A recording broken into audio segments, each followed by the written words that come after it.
Hello, everybody. It's my first podcast in a while. Today, I am speaking with Marshall Herndon once again. The last time that we had a chat was on Gnosticism, which was quite cool. It's a very kind of niche topic, but if anyone wants to go and check that out, they can. So, in today's video, we're going to be discussing A. Alvarez's The Savage God, which is essentially a study of suicide.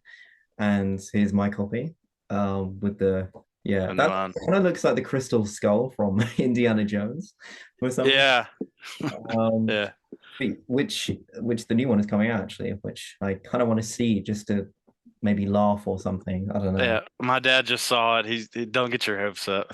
Yeah, yeah. I mean, Harrison Ford is probably going to be the best part of it. Let's be honest. Yeah, So yeah, we're here to discuss the Savage God, and I'm going to first just say how much I love the book, and I'll give you a moment to also tell the audience what you thought of it.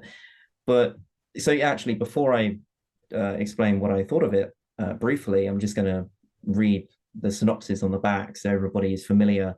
Um, so Suicide, writes A. Alvarez, has permeated Western culture like a dye that cannot be washed out. His controversial study of this often taboo area of human behavior embraces both cultural attitudes and the development of theoretical studies, giving a broad basis for his examination of suicide from the perspective of literature. Here he follows the black thread leading from Dante through Don to the romantic agony to, I don't know how you pronounce Dada, to the savage god at the heart of modern literature. And the introduction also is him kind of the author recounting his relationship with Sylvia Plath, the late great poet who Ariel is a collection of poems that she wrote, and her novel The Bell Jar, which I have reviewed, and I would really recommend it to everyone. So yeah, essentially, this book is kind of drawing together literature, philosophy, even kind of art in some ways, and yeah, and the lives of writers as well, like Cesare Pavese, who I have his diaries here, The Burning Brand. He's quite an underrated author, actually. Maybe not in Italy, but I know anywhere else. And he was also a very troubled man. But he wrote. I'm at the moment reading his some collection of stories that he's done, and they're pretty interesting. So yeah, the author Alvarez, he draws together sort of ideas from all of these different thinkers, and from he talks about religion as well. But yeah, no, I mean, I thought the book was excellent. It's kind of one of a kind, to be honest, because it's not the kind of book that you want to read in the morning as you just wake up, nor is it the kind of book that you want to read just before going to bed. It's the book that you want to read bracing yourself at the same time, maybe accompanied by a black coffee. So I really, really rate this book. And anyone who hasn't read it yet, immediately I would say add it to your reading list if you care about philosophy. Of course, you should be if you should be caring about that if you subscribe to the channel. But yeah, no, I thought it would be cool to have a discussion on this book, and Marshall actually recommended me this book to begin with, which I have to have gratitude for that. And so I think that earned a discussion together on the piece. So anyway, let's get into it. So what did you think of the book? What are your thoughts on the book?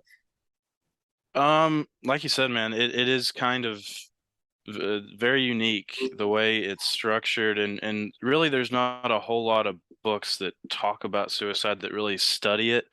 As Alvarez mentions, I did pick up Durkheim's Suicide, which is it's more scientific. I mean, there's a lot of charts, and Right. it's Yeah. sociology. It conforms to a method and sticks to it. The Savage God, though, is super literary. It's still um it's still intelligent, still objective, I should say. It still tries to um examine the wider body of work that's been produced on the topic, but it doesn't just go into, you know, statistics, or it goes into a lot of psychoanalytic theory. There's a whole section of the book that goes into theories and fallacies of suicide, which I'm excited to talk about. Um, in the way it paces near the end, when it actually kind of takes you through Dante in the Middle Ages to the Renaissance, to the Enlightenment, to the Romantic period, to nihilism, and to the modern day. The way it, it's like 15 to 20 page little sections that take you. That's at the end of the book, that take you through, the kind of history of how suicide has been um, Yeah. thought of, what the opinion of it has been. And really, but the background they give, it's just a super engaging read. And if anybody, there's not a lot of books on suicide, and I think it is, as Camus says, the only philosophical Yeah. problem one should actively ponder, because we are actively engaged in it. I think we're all kind of pulled between life and death, and we're just somewhere in the middle now. That'll end. And what I want to talk about as we get into it is, I think suicide, the way you feel about it, is heavily dependent on your axioms, your base level, what you expect from the world, what you expect happens after your death. But as we'll see, even your axioms, I think, don't really placate this burden, this thing that can just fall on you. So Mm, yeah. in short, I really liked it. I liked that it got, I liked it was very literary, but it wasn't just like I was reading a novel. It wasn't just kind of, novels to me are kind of like, theoretical psychology, or applied psychology. And that's the beauty of a novel. But this kind of really fused it. It felt like, at parts, it felt like I was reading a really nice textbook, like a just very interesting textbook. At other times, it felt like I was reading, like a Pavese, like a Book of Disquiet, or something very confessional. Um, Yeah. the prologue with Plath and the epilogue, him talking about Yeah. his own attempt, was very interesting. So, yes, I would recommend everybody read this. And I think if anything that I just said, that James has said, sounds interesting, and we haven't even gotten into it, then pick it up. Yeah, we've far from got into it.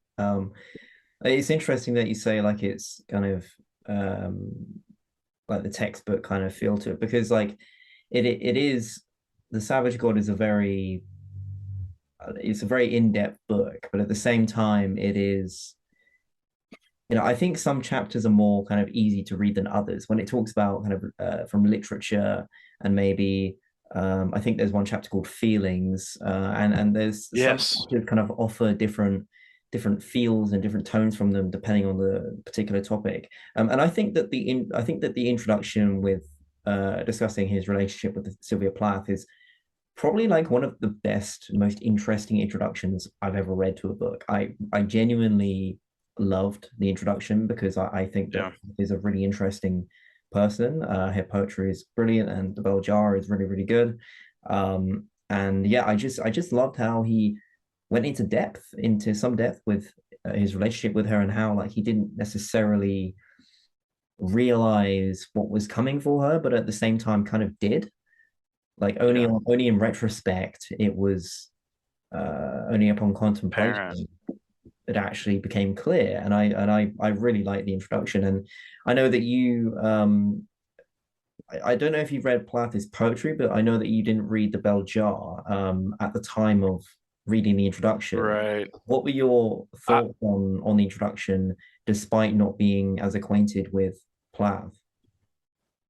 so obviously, it didn't have as big of an impact. I still thought it was very interesting, and like you say, a very unique and nice way to start a book on suicide, by kind of doing a case study, kind of starting with psychology, very kind of literary, loose psychology. And I thought it kind of set the themes up very well.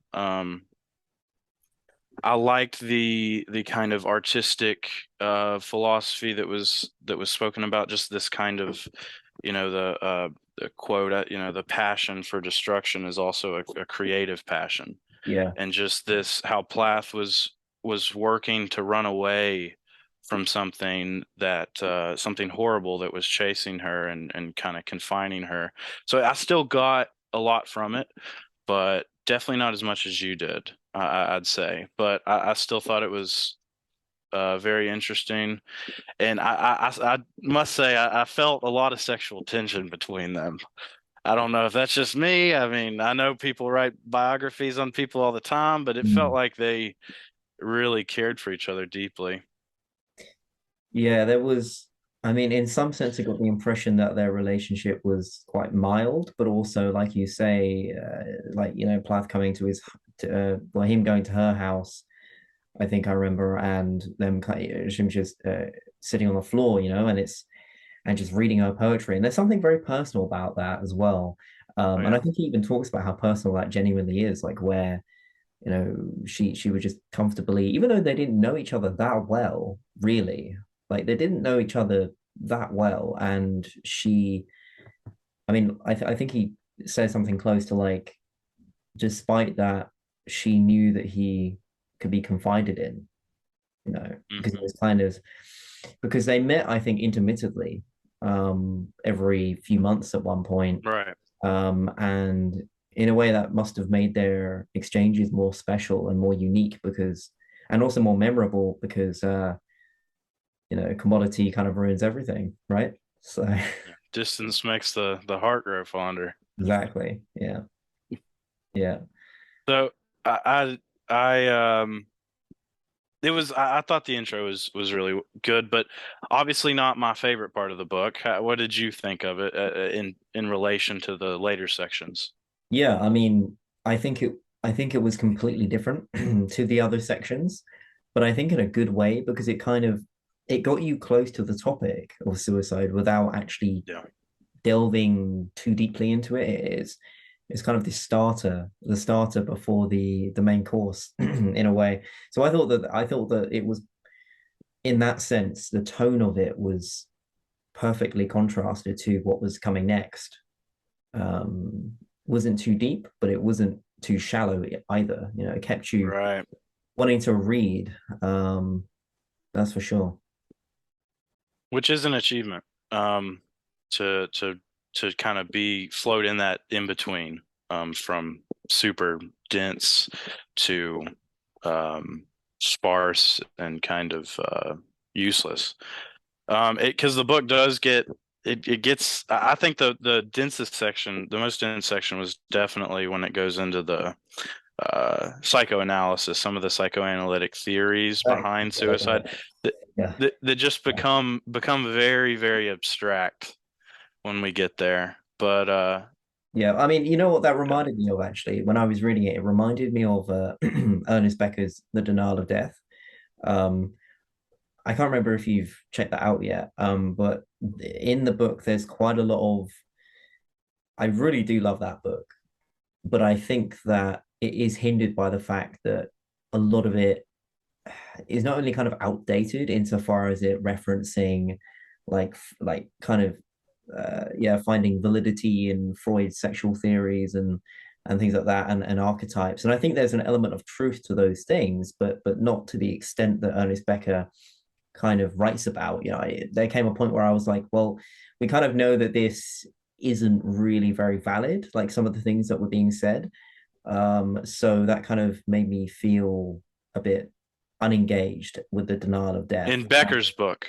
Yeah, in Okay, yeah, Becker's book, yeah, yeah. and so I thought of, so when I was reading that chapter, when it was talking about psychoanalysis and everything, drawing it all together, I was like, it was a bit too much at times. Although I think that it does have a place in the book, but I do agree with you that it was quite heavy. Yeah. Yeah. I think, like you said, it definitely had a place in the book, and it wasn't too much. It wasn't too long of a section to really make me deduct any points from my review. So, but every other section I thought really was the nice blend of easy and enjoyable. But or easy and interesting. Do we want to just kind of go more in depth into the first part? Yeah, sure. Yeah. Um, I don't know if I have too much more on this section. I thought one thing that was interesting is that Alvarez spoke that he said that Plath would write most of her work in the quote dead hours between night and day, Mhm. um, which I think is kind of paradoxically when an artist feels the most connected and also the most isolated from reality. That's when I like to do a lot of my work, if it's music or writing or whatever. And and that's why it's hard to explain to my friends and family. They're like, what are you doing up at 4 in the morning, 3 in the morning, 5 in the morning? And I'm like, I try to tell them that, but I can't exactly go to them and say, but guys, listen, I'm between life and death. I'm between night and day. Yeah. I'm Yeah. surfing the existential sphere. It doesn't really work, but I definitely related to that. So, and I think that, I mean, that probably brought about a lot of her, quite a bit of her trouble, because it can be a scary place to just be in. I think the Alvarez said that she was forced to work in that period of the day because of her kids and because of life. That was really the only time before they got up and after they went to bed that she had time to actually work. Yeah. So Yeah. I'm sure it didn't help her depression really, because it Yeah. can get a little lonely.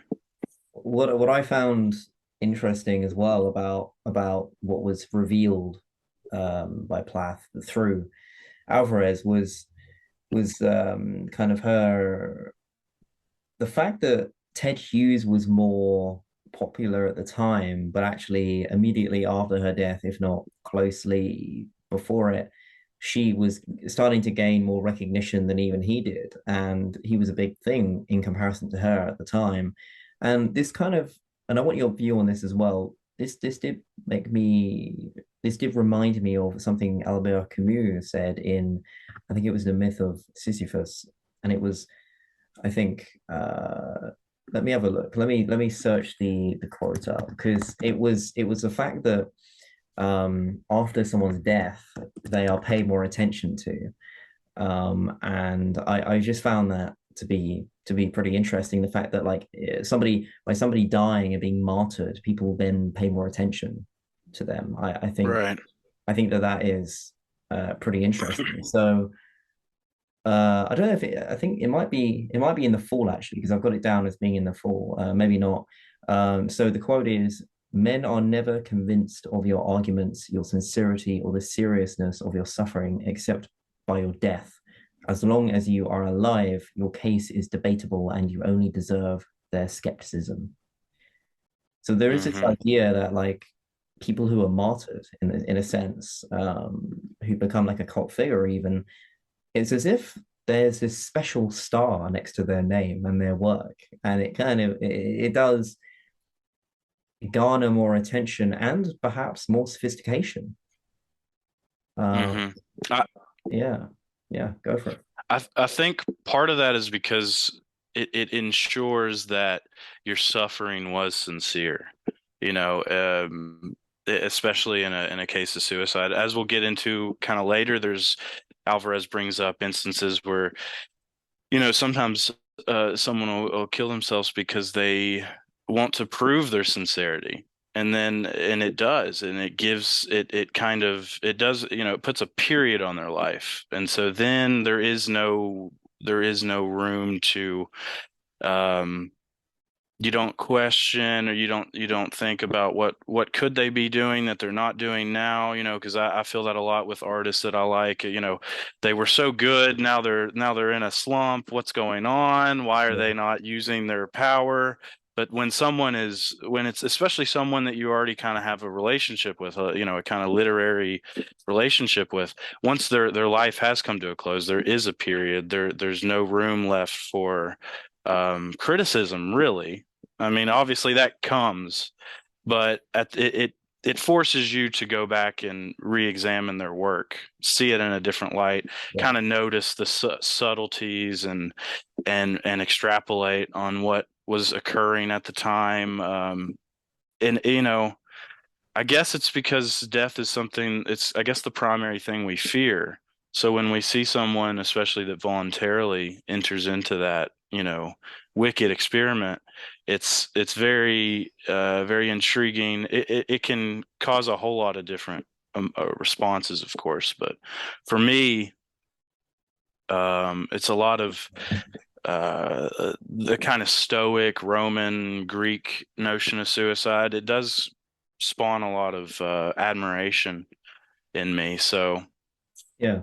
that's why I think that in short, when someone does die, especially if they kill themselves, it recontextualizes everything, and I think we are forced then to appreciate what is there, and we don't criticize what could be, as they're still alive and still able to produce. Because we're selfish, aren't we? Just selfish humans that we see someone great and we demand them to keep writing and keep writing. And we do that, I guess, because, well, we have people like Nietzsche.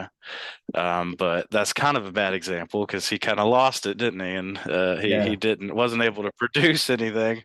But he at least, it seemed like he pushed through a lot and worked through a lot before he was crippled. So yeah, Well, that's the kind of thing my is with thoughts on that that. is that a lot of the time these great people, these great minds could not have been fueled in any other way, right? I Hmm. mean, the fact that a lot of them write some of the best literature or philosophy or psychology or anything like that, or create in general, the most iconic pieces of art is quite because of their journey in life and the things that they've been through. So it's very, Right. so I think that in a sense it is a requirement of somebody's life to undergo that in order for them quite often to create an iconic, profound piece of art. And it's an unfortunate requirement, but I think that it is one that I think it's from the fact that you know suffering, there's that whole like artist suffering archetype, the suffering artist, I think. Yeah. And it is true. I mean, it is true because by definition the artist has to be isolated and distinct from other minds in order to create something novel. Like people are alone because they are unique in many cases, Hmm. you know. So Yeah. I think that it is in some sense a requirement, this suffering that the artist has to undergo. So yeah, I mean, obviously we can talk back and forth. I think I've said what I want to on the Plath introduction. So next in the book is I think it's called the background, and Right. in this section, so this section again, like it was really really good. The format is great because it starts off with this introduction about his friend Sylvia Plath, who died, of course, and it took her own life. And put her head in the oven, for those who don't know. And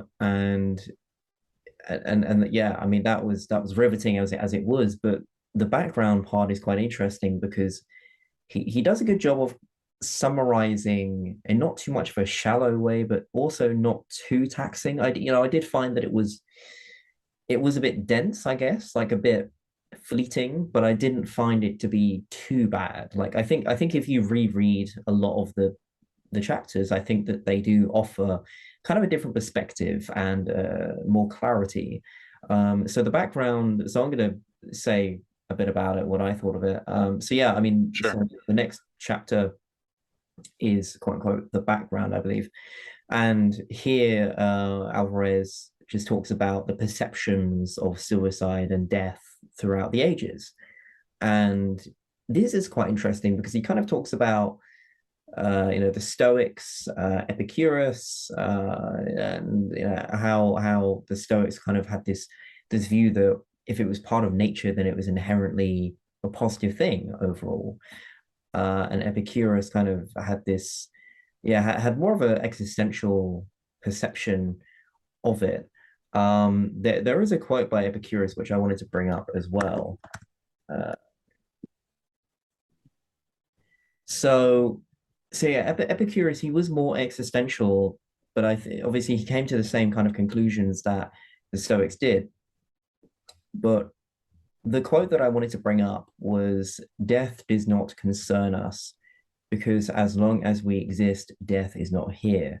And when it does come, we no longer exist." Um, Yeah. so I guess there's two things that interest me about this quote. Firstly, and I want to pass this idea through to you. Do you think that it is a valid criticism of that quote to say that he is, in some sense, intellectualizing the fear and anxiety of death? Because to me, initially when I read this quote years ago, and I thought it was really good, and it is a really interesting set of words. But I think that also it can be accused of intellectualizing death in maybe a dismissive way, in a kind of a, it's like, oh, just brush it off as this kind of philosophical, in this philosophical way. Let's just flower the idea up, and throw it away in that sense. Personally, I think the subject is a bit more convoluted and, let's say, anxiety provoking than what Epicurus tries to present. And the second thing that I wanted to say about it is that, I don't know, maybe this is going a bit off topic into the philosophy of death, but obviously we can do whatever. If you have any more thoughts on this, but I think the idea that death isn't a destination, it's a journey. I think that concept is fascinating. I really love that concept, that death is not this physical place. It isn't even this realm of any kind. It is simply all we know of it as a human being is that it is some kind of process.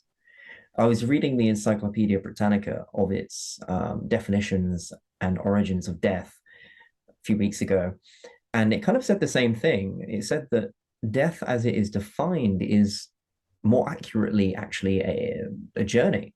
It is a process rather than an actual place to go, or a destination, in that sense.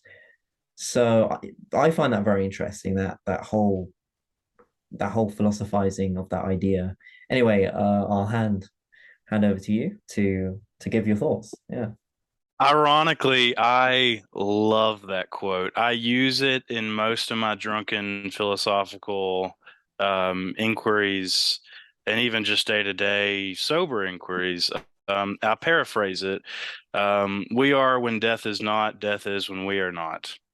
And that's kind of just a little maxim that I use. And I use that to discuss how I personally kind of have overcome my fear of death, my own personal anxiety of death. I understand the charge, but for me, it works. And I guess that's the funny thing about humans, how complex we all are, and how we all need different things to satisfy or rectify, or patch some issue up. But for me, it works perfectly. Obviously, there's an implication in that paraphrase and in the full quote itself, is that, you know, uh, death is we are not. So there is this kind of implied cessation of activity and experience, and that's the scary thing you have to come to terms with. But then again, you just go back to the quote. It's like, it's funny because like the solution is in the quote. You can get scared that there is this great cessation, but then you can just go back to the quote and realize that, well, there's going to be, if the quote is correct, there's going to be no experience. There's going to be no conscious activity. There's going to be no sorrow, remorse. There's going to be no joy or pleasure, but that's okay, especially according to Schopenhauer, which we'll get into later, because mental anguish far outweighs physical bodily anguish. So I would have to say I love the quote, and it's funny that you bring it up because I really do. I use that paraphrase So when I'm just at a It is bar great. talking to random Yeah. people, uh, what'd you It say? is a great quote. It is a great quote. Yeah. Yeah. Yeah, I use it all the time as just to launch me into, okay, so then how do you feel about death? Do you, are you religious? What do you expect from death? What do you expect from life? So I've found a lot of practical use out of the term, as well as a practical use in terms of my interactions with strangers, with friends, with family, and then I guess most importantly with myself. Um, it kind of it's comforting. It's comforting because I don't feel like I have to accept a whole list of presuppositions that I don't that I dispute, that I have quite an issue with. It seems to me, we're going into more philosophy of religion now, but it does seem to me that that is what the evidence indicates. Um, and now the journey of death, the process of dying, that's an interesting one. That is what I fear most. It's not death itself, it's dying. It's having these prognostications and the feeling like death is coming. That's the scary bit. But I think Hitchens said that Hitchens and Nietzsche, they always come into my conversations. I love them Me both. too, don't But worry. Hitchens said the same thing, I think, when he was getting interviewed late, after chemo and all. And yeah, he said he doesn't fear dying, he fears death, something along those lines. Mhm. So I kind of fear the journey. To me, it's not a comfort. It's interesting. I think you said you kind of find it comforting that it is a journey. For me, it's the other way around. I'd almost like I don't I'd almost like, I've said this to my friends as a joke, but I'd almost like to hire a hitman or something and say, when I turn 60, you find me at a really good moment in my life, when I am super happy, when I don't have a care in the world, and just shoot me in the head. And let's just be over with it. Because Like a for me, dog or something. yeah, I'm okay with that sudden cessation. I'm okay with that. I'm scared of the dying process, the journey of death. The anguish, the anxiety, the expectations. I think that, I mean, as the Stoics say themselves, expectation is the disease of the mind, not necessarily what it leads to as such. I think we've properly kind of looked at the Stoics, at least for the scope of our conversation. I think Epicurus was a nice one to look at for that. Now we can kind of go into the church, which is very interesting, the Christian church, and how they responded to suicide, because they kind of had a breakout of suicide, it seems. So yeah, part two, the background. This is where we get into all this stuff. Alvarez talks about how the church in the Bible blankly records suicide. Tertullian even regarded the death of Jesus as a kind of suicide. Um, quote, he pointed out that he voluntarily gave up the ghost since it was unthinkable that the Godhead should be at the mercy of the flesh, end quote. So we go from there to um, all the martyrdoms of the church that Alvarez says were as much a Christian invention as a Roman persecution. There's even one account in the book, and I like the fact that he didn't just state these things. There's documents, firsthand accounts of the time of these instances, and one um, particular anecdote I found very interesting was these Christians that stopped Romans on the road. Do you remember this? They stopped them and they basically said, "Kill us or we'll kill you." They said, "Give us death or we will kill you." Yeah. So I thought that was very interesting. And then Augustine kind of he needed to put a stop to this. Alvarez, he says, "quote, this was a suicide mania," Mhm. end quote. It, it so Augustine comes and he takes his arguments from Plato, more not from the Bible, because again, the Bible doesn't give a strict prohibition of the act. And it's even it's arguable that maybe, Christ himself, the God, had created himself to die. That was his express purpose. So Yeah. It there's was really just no in a kind of a different fashion, not right, so direct fashion, but it right, was still in a way a suicide. I mean, I'm sure yeah, some Christians in the view, some Christian viewers might have an issue with that. It's not an idea that I have thought about that much, to be fair, but I think it's an interesting one at that, and it's definitely worth consideration because, in effect, yeah, I mean, you could view it that way, that's for sure. Yeah, yeah. It's quite roundabout, but it's almost like the the anecdote I just mentioned of the "you kill me or I'll kill you." yeah, Give me death or you'll get yeah, death.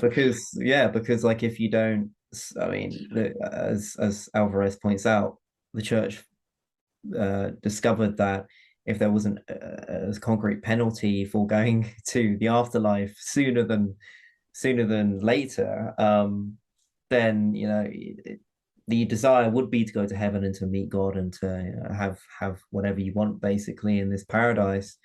And yeah, it's not very economical or feasible in any way. It's not very helpful for a society if Yeah, everybody is not a like, good hey, business wait, if we model. just if we just kill ourselves, then I guess we're just going to go to paradise and we can leave this hole of a place where we're Yeah. poor and we have nothing apart from our own, faculties and family maybe. But like, yeah, but back in those ages, the church had to think very, very quickly about this problem. And as you're going to get onto, they did.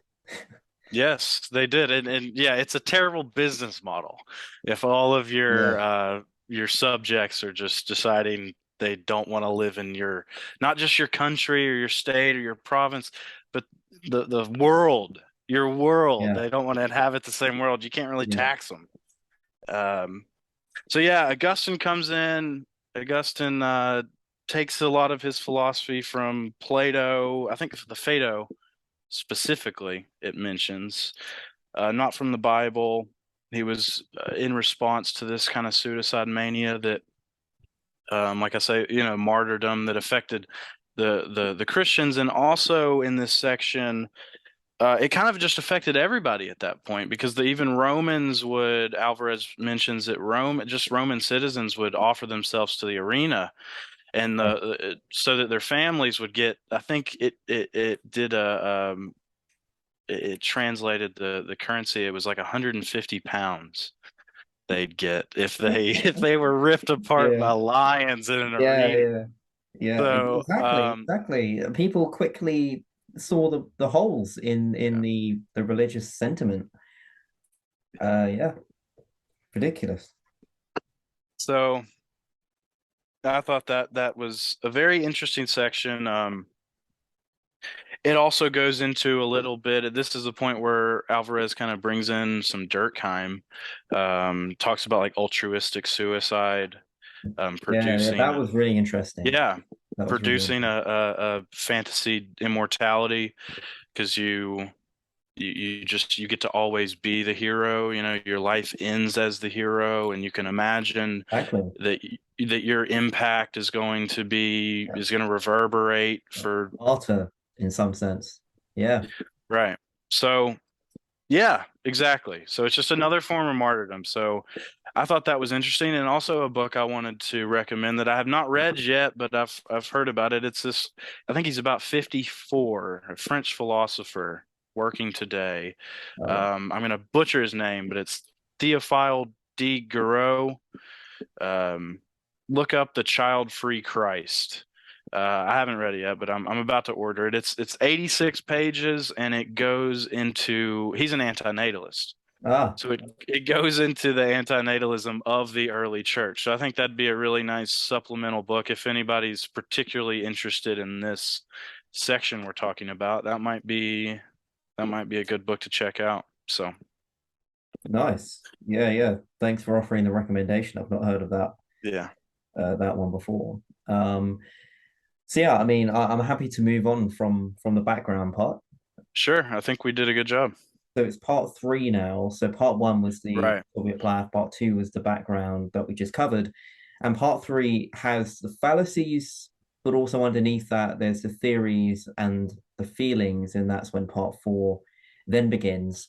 So starting off with Correct. fallacies, I found this probably one of the most interesting sections of the book because I think that there's a lot of to the layperson, I think there's a lot of misunderstanding of this topic, especially propagated by religion's influence over the centuries. I think that they're, Yeah. for example, like the only reason why suicide was illegal and still was until up until a certain point. I think in many countries now it even still is. But the only reason why it was illegal was for merely religious reasons.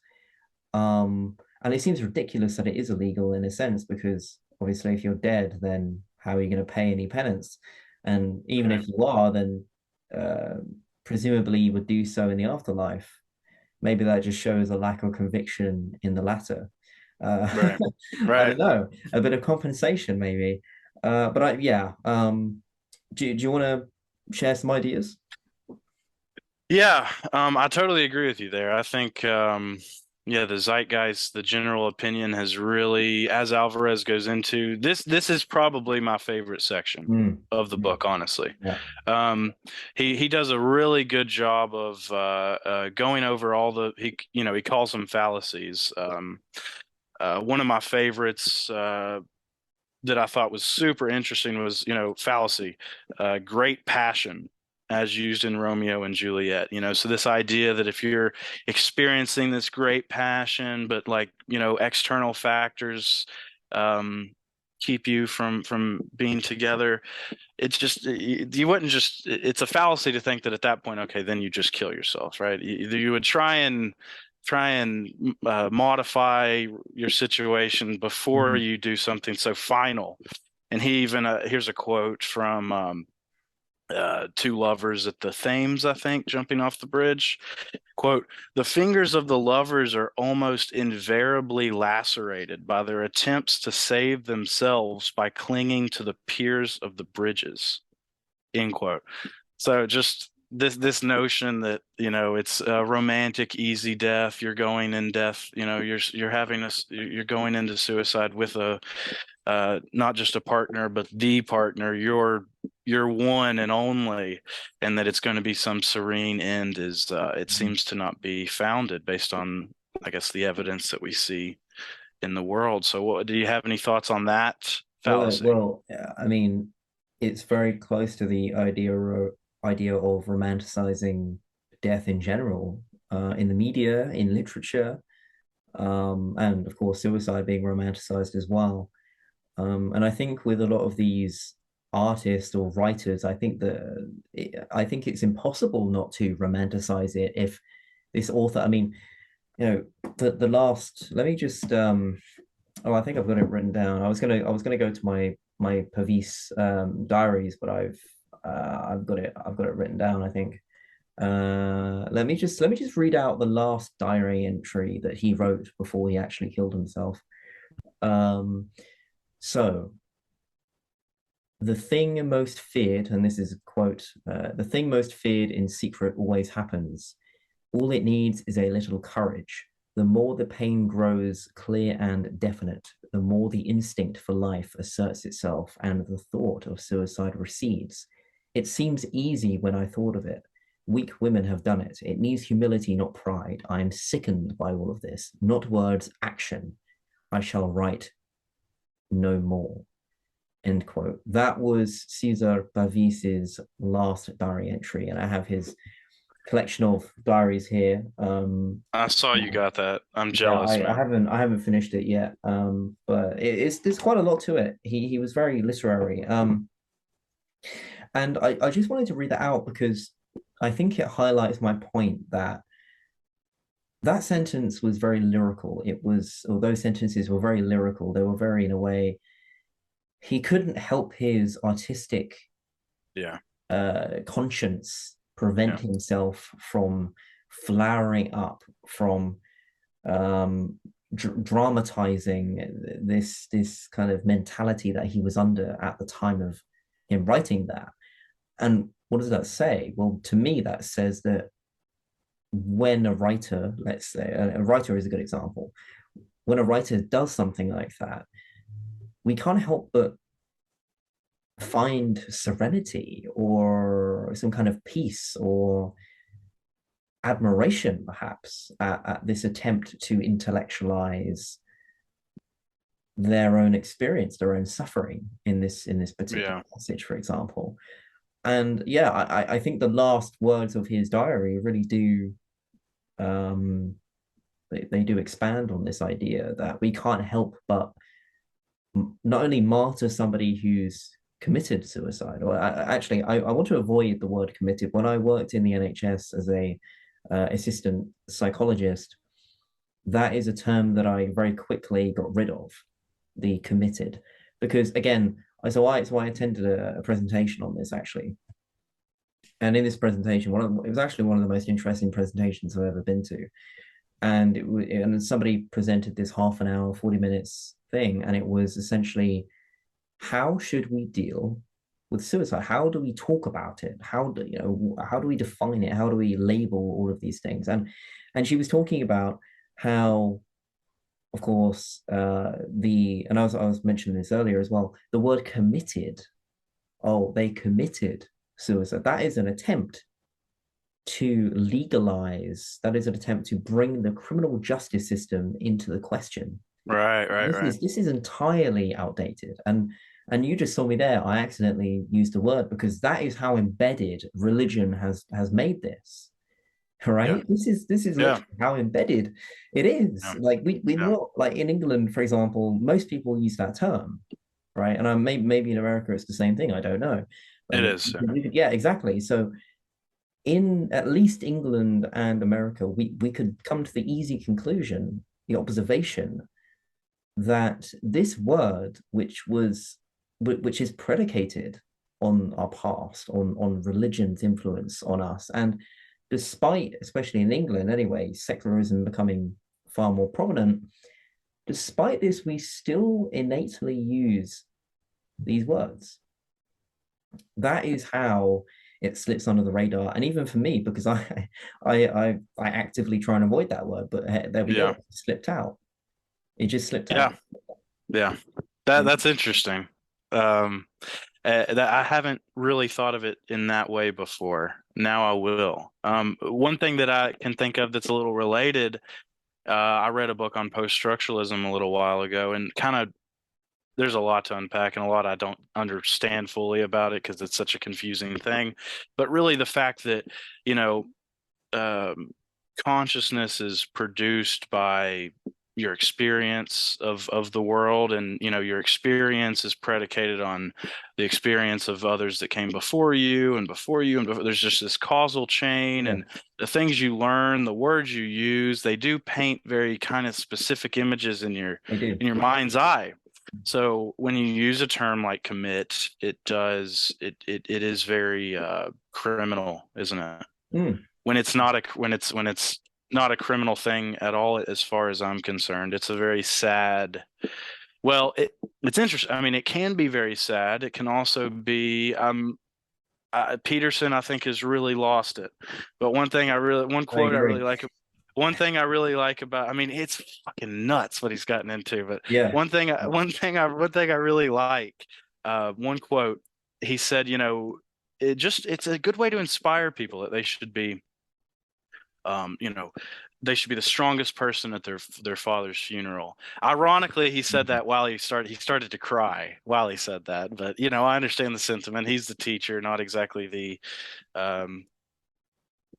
participant, whoever's supposed to actually be doing it there. But that's how I view suicide in certain situations. Like if I was infirm, if my world was bleak and black, and I tried everything in my power, but especially if I'm older and I've got a terminal illness or something that's just crippling me, I'd like to be the person that has the strength to gather my friends and family and just have the strength to resign myself peacefully.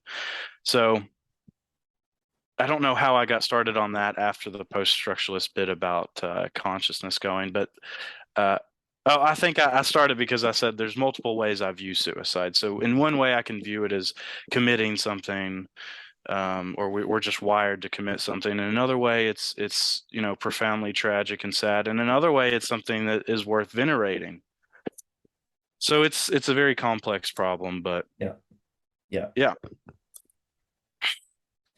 Do you have any more to add on the what was it? It was the fallacies. The fallacies. Yeah, I put a note that says I should just read this little paragraph in 108 of my book. This is the end of the section, and I think it summarizes it well. In the end, the suicide is rejected because he is so completely rejecting. All the traditional fallacies are ways of denying his sour, Pyrrhic victory and robbing it of meaning. Thus, suicide is said to be the prerogative of the young who don't know any better and are anyway drunk with their own feelings, or it is the product of bad weather and national quirks, both circumstances, as they say, beyond our control, or those who really do it are never those who talk and therefore think about it, which implies that it comes out of nowhere like an act of God, a Mm, thunderbolt striking down its unwitting victim suddenly and without warning, while the balance of the mind was disturbed. And like thunder, where it has struck once, it never strikes again. Each fallacy is a strategy for devaluing an act that cannot be denied or reversed. And I think we could probably end that section there. that's a beautiful passage. I was just I thinking know. of it myself in that particular chapter, that passage, especially. Yeah. It just he's very good at concluding his sections. As I I was going like back that. and I like yeah, that a lot.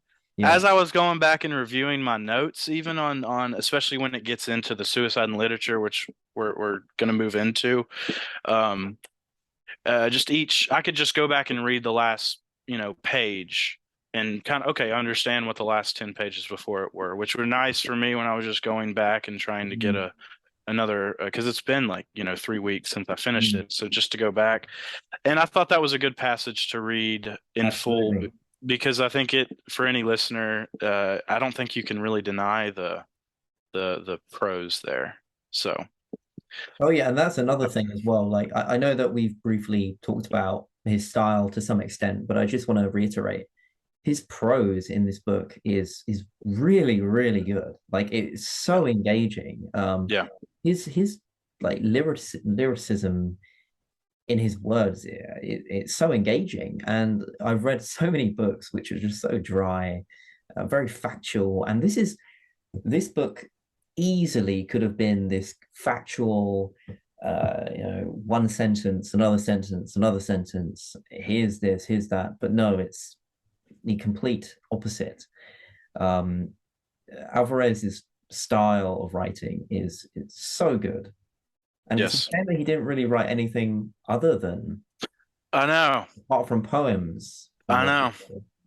I know. I looked that up. That was like the first thing I checked out. Or when I was like, once I finished the prologue, I was like, oh my God, what else? What else does this guy have? And was sad there's not much, but what can you do? Well, at least we can agree that this is his magnum opus. This is his special piece. That for my money, this should be realized, remembered for as long as it can be. Mm. It's a shame because this edition is Penguin, and as much as I love this cover, I would love an updated new edition. And um, with that said, actually, like if I ever get into I don't know publishing or anything like that, the business of publishing, if I ever have anything like that, I would love to give this a new life, give this a refresher, and to I don't know, get Penguin to get it popular. It's our duty. Yeah, yeah, I don't know how I found this. I think I was just on the internet and I was like, psychology, philosophy books on suicide. There's not much. And this looked very interesting, so I bought it. But you're right, it needs to be more. well known. Hmm. For sure. Um, do we want to go into, so before part four, there's a couple things I'd say. So we kind of got through the fallacies. Yeah. Now it's into the theory section, which Yeah. is Your very favorite, dense. huh? Right. I can maybe just give you a couple quotes that I found interesting. We can discuss them. We can get through these parts relatively quick. Yeah, I've got a few quotes Sure.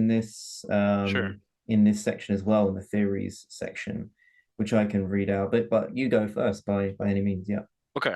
First quote, quote, in the two most opposed situations of being most intensely in love and of suicide, the ego is overwhelmed by the object, though in totally different ways.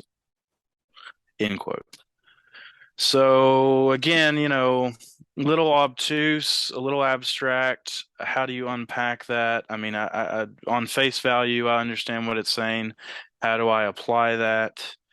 I Mhm. guess it's just this, as he goes on to later state, suicide is this closed world, and it's conniving because it makes you feel like it's always been there. The reasons have always been there, and maybe that's how love is too. I've always loved this person, even though, I feel like I've known them for years and years. I just met them. They were made for me. My suicide was made for me. So I just thought that was worth bringing up. Yeah, yeah. I mean, in this section, like, I think that, like, as you said, it can be a bit deep in the waters, but I think for that very reason, it has some great passages, and the one that I wanted to share, that I've just looked up in my book to double check the page. Quote, a suicide's excuses are mostly by the way. At best, they assuage the guilt of the survivors, soothe the tidy-minded, and encourage the sociologists in their endless search for convincing categories and theories. They are like a trivial border incident which triggers off a major war. The real motives which impel a man to take his own life are elsewhere. They belong to the internal world, devious, contradictory, labyrinth, and mostly out of sight. So, end quote. So, yeah, I mean, what this passage is kind of saying, just to explain, like you did very well of your own, it's that he's kind of describing the behavior, the pathology, the psychology of a person who is ready to do this act, to make that choice. And the interesting observation was that they're very candid a lot of the time. Hmm. It's a very candid decision when it actually comes to it. I mean, think of Sylvia Plath. I mean, she tried to drive off a bridge, I think 10 years or so before her official death. But up until Hmm. then, there were actually occasions where she was trying to do so. But what Alvarez says, going back to that appropriately, going back to that introduction, what Alvarez said about that was that he personally believes that Plath didn't actually want to die. She didn't Yeah. actually want to die, and there was evidence, circumstantial evidence, like a note being half written as she was between life and death, to the doctor, or something of that nature. And basically, yeah, this quote is putting across that in many cases, the person who genuinely goes to do it, to make that choice, that they're at this point where it's a very candid one. If Hmm. anything, it's a very laid back, a very, I don't know, smooth decision. And I think, I think the reason why this might be is because this has been simmering, presumably in their mind for such a long time, years maybe. And like Cesare Pavese, he gets to that point where he's just like, okay, well, I've been writing about this implicitly in my novels. I've been referencing suicide for what, 10, for 20, nearly 20, yeah, nearly 20 years in my diaries. Um, Pavese clearly had been implicitly and explicitly involved in this very action, this very choice of suicide. And when he actually got to it, his diaries just show candidness. They show, Yeah. yeah, very, very smooth.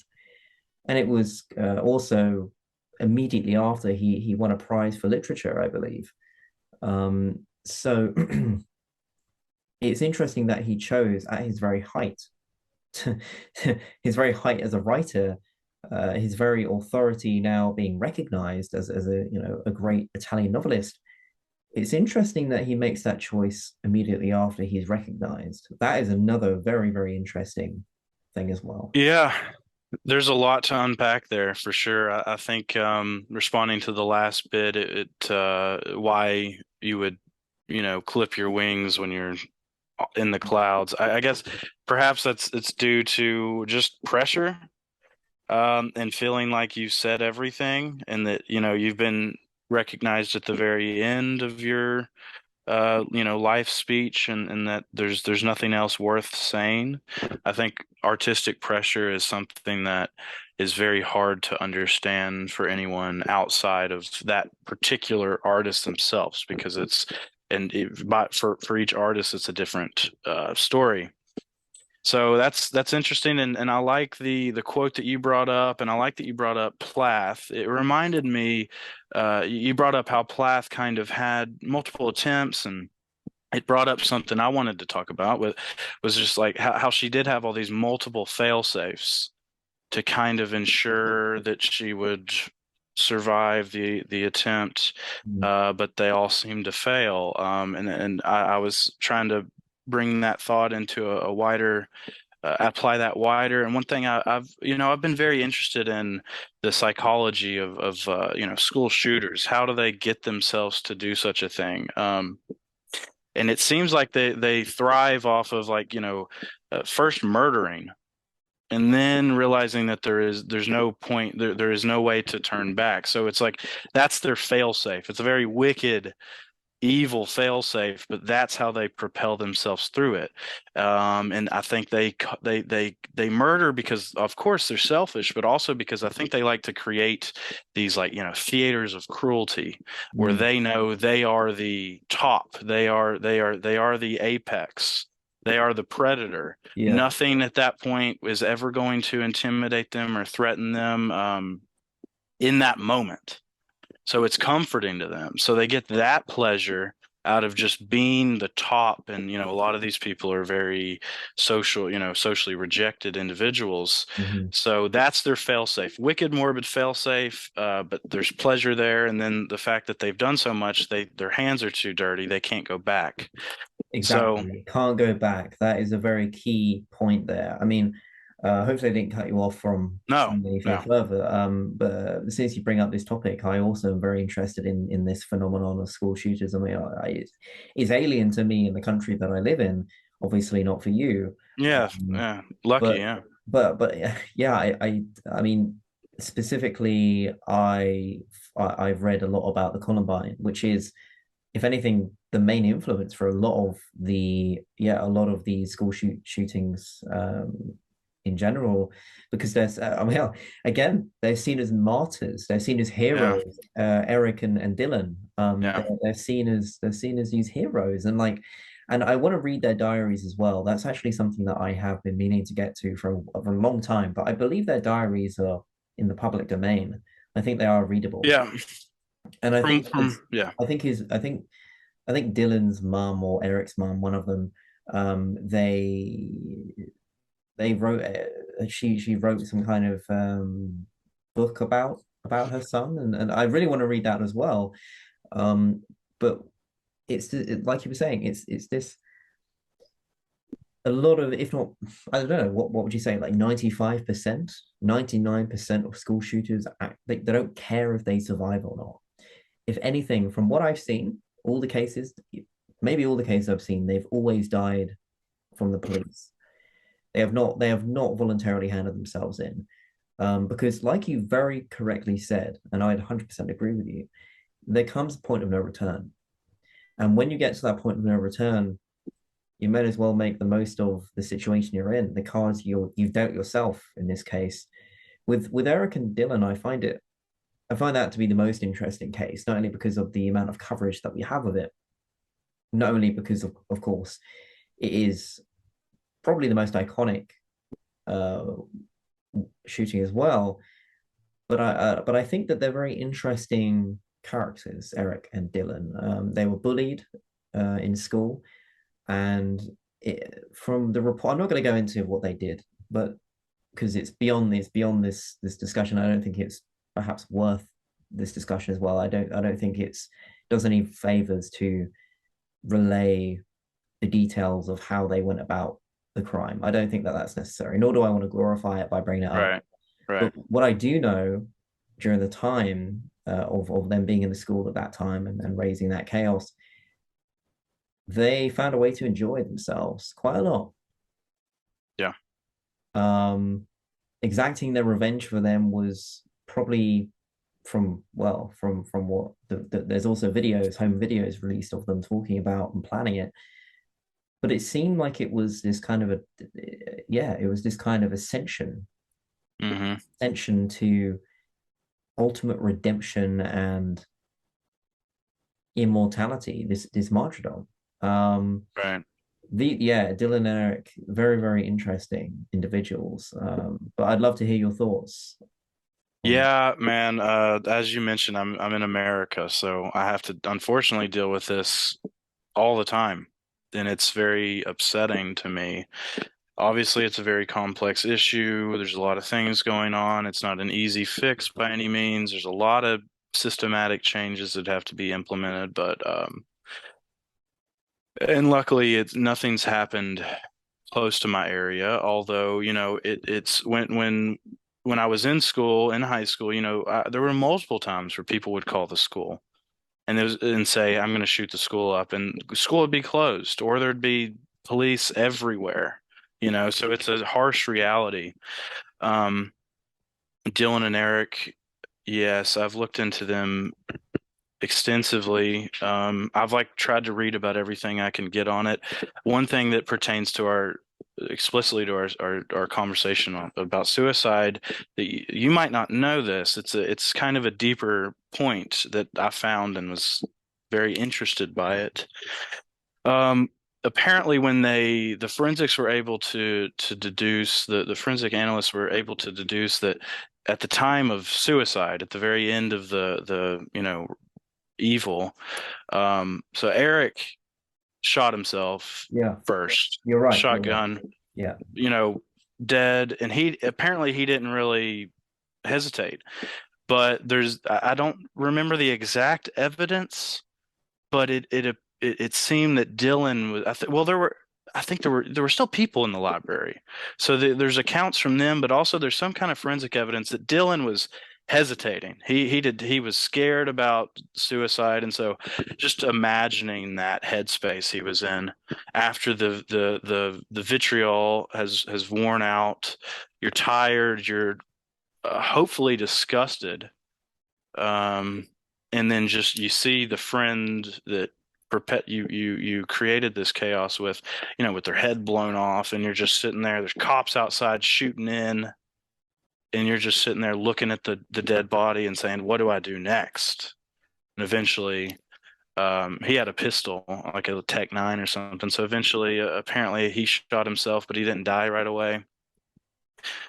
That's what people that were in there were saying. They heard him struggling to breathe and all. So this got a little dark, but I think that kind of it shows that really no matter what you do, no matter what your fail-safe is, whether it's you know ambivalent or purely malevolent, there's still often a doubt. There's still this survival instinct that will kick in.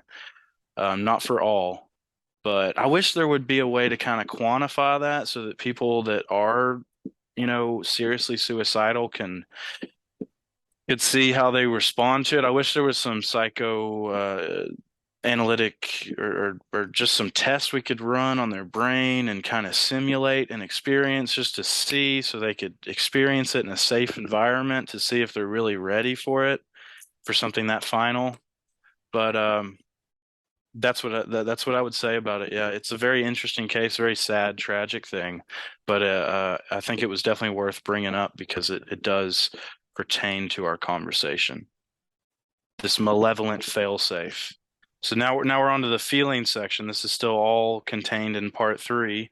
Um, this section, it's prefaced by Alvarez speaking about how, suicide can often be um, talked about in a very, abstract way, going into which he just kind of did in the theory section that I still find valuable, but now he goes into more of the feelings of the act itself.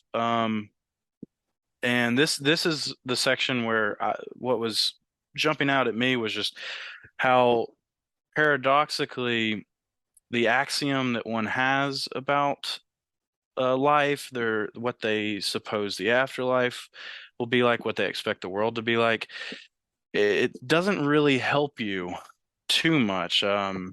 There's subtle differences. The secular man, he might resist it a little more because he understands it's a final act, but still, he might say, "I'm going to shod this conniving simulacrum in the same way as a religious person would." That the secular man might say, I write, I make art, I look at things, I try and attain celebrity, I try and get gain some immortality through my artistic endeavors or whatever, my philanthropic efforts, whatever it is. But still, at the end of the day, the universe is going to collapse. The people are going to die out. If we don't die out, a new species is going to evolve that's significantly ahead of us in terms of cognitive ability, physical ability. We will become um, just archaic preterite toys. There's that. The secular man might think that. The Christian man could also say, "Shod this conniving simulacrum. I want to go to to paradise. I want to go to heaven." But there's always a doubt, isn't there? I mean, heaven is no certainty. I don't know any. It's always a faith-based position. Through Kierkegaard to going back to Augustine. Any of the existentialist kind of Christian thinkers will always put that as a little footnote to their lecture. So that's kind of what I got out of the feeling section is really just this discussion of axioms. Here Alvarez talks about being inside the closed world. There seems never to have been a time when one was not suicidal, which I mentioned earlier, but it comes up in this section now. So those are my initial thoughts. Yeah, I mean, there was a lot about this that I really liked, actually. So I first want to share a quote that I found quite interesting, having read Demons by Fyodor Dostoevsky. I found his commentary on Kirylev, I think his name is. I probably butchered it, so I'm gonna read out the quote that I had in mind. So, quote, the psychoanalysts have suggested that a man may destroy himself not because he wants to die, but because there is a single aspect of himself which he cannot tolerate. A suicide of this order is a perfectionist. The flaws in his nature exacerbate him, like some secret itch he cannot get at. So he acts suddenly, rashly out of exasperation. Thus, Kirylev in The Possessed, i.e., Demons, kills himself. He says to show that he is God, but secretly he kills himself because he knows he is not God. Had his ambitions been less, perhaps he would have only attempted the deed or mutilated himself. He conceived of his mortality as a kind of lapse, an error which offended him beyond bearing. So in the end, he pulled the trigger in order to shed this mortality like a tatty suit of clothes, but without taking into account that the clothes were, in fact, his warm body. I think that is one of the best passages in the book. I think that like just the clothes were in fact his own warm, but like just that prose, it's just Yeah. he could have he could have said that in probably half the amount of words that he used, but the fact that he said it in that particular way, that is why reading this book was, on one hand, a very enlightening and weirdly entertaining book, but on the other, a devastating read.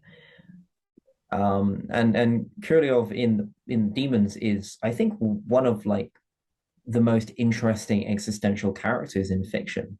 Yeah. Definitely in Dostoevsky's works, because as the quote says, like throughout the whole novel, which is a very, very long book, by the way. And I reviewed it years ago, and it was it was actually the first review that I filmed immediately after I shaved off all my hair.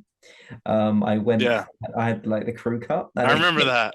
yeah, oh God, man, to be fair, I liked it with the beard combo, but like, it was a bit jarring. um, but the book is very, very long, and I'm somebody who says that Dostoevsky's books didn't have to be that long, but we know why they were, because he was paid more for the amount of words. But anyway, what Yeah, makes his character so interesting is this conflict between him not actually accepting his mortality and him instead wanting to take that choice of suicide to himself rather than give the pleasure to a god. And by committing suicide, or not committing, remember, by taking that choice of suicide, by involving himself into that interaction with himself, he consequently, as far as he wanted to believe, becomes God hmm, rather than being a mere puppet of God. right. I think that that is such an interesting idea. This concept that Kirillov he wanted to negate God, and Right. as we know, suicide is actually one of the most potent negations. It's one of the most potent rejections of God, Yeah. because by taking our own life, we are essentially rejecting his creation of us.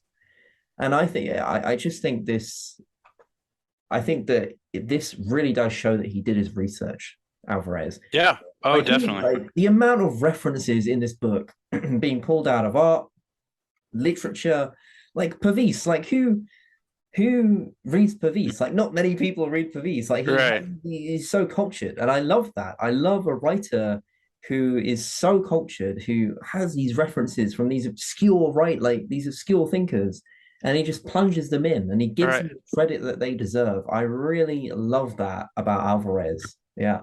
It's very it's my favorite form of erudition when it's still when it applies itself in a very novel artistic way. I mean, I think Alvarez achieved a work of art in this book that still is of that academic, erudite um, nature. So I agree. And yeah, these references, like you said, pulling from history, literature, psychoanalytic theories, his Mm. own experiences. It really gives you a taste of everything. And speaking about the Kirilov, or however you pronounce his name. Yeah. I haven't read Demons yet, by the way. I have my copy's called The Possessed. I know there's like Yeah, Demons, The it doesn't Possessed, matter. It and doesn't matter. Yeah. I mean, they're just interchangeable. Yeah.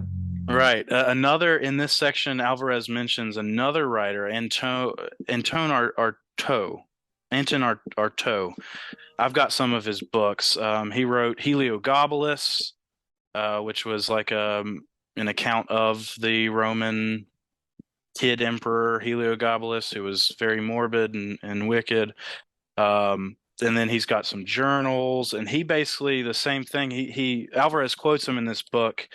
Can't remember exactly what he says, but it's akin to the same kind of sentiment that Mm. he wants to that in death he will find life, especially in suicide he will find a kind of life. And all throughout the book, Alvarez talks about how this act um, uh, grant someone importance if they didn't have it in the real world, or if they were disillusioned, or if they felt not recognized. Which so I haven't read Demons, but Mm. maybe Kirilov wasn't recognized the way he thought he should have been. So Mm. he thought this act would just get him above that threshold, and then he would be in the minds of these people forever.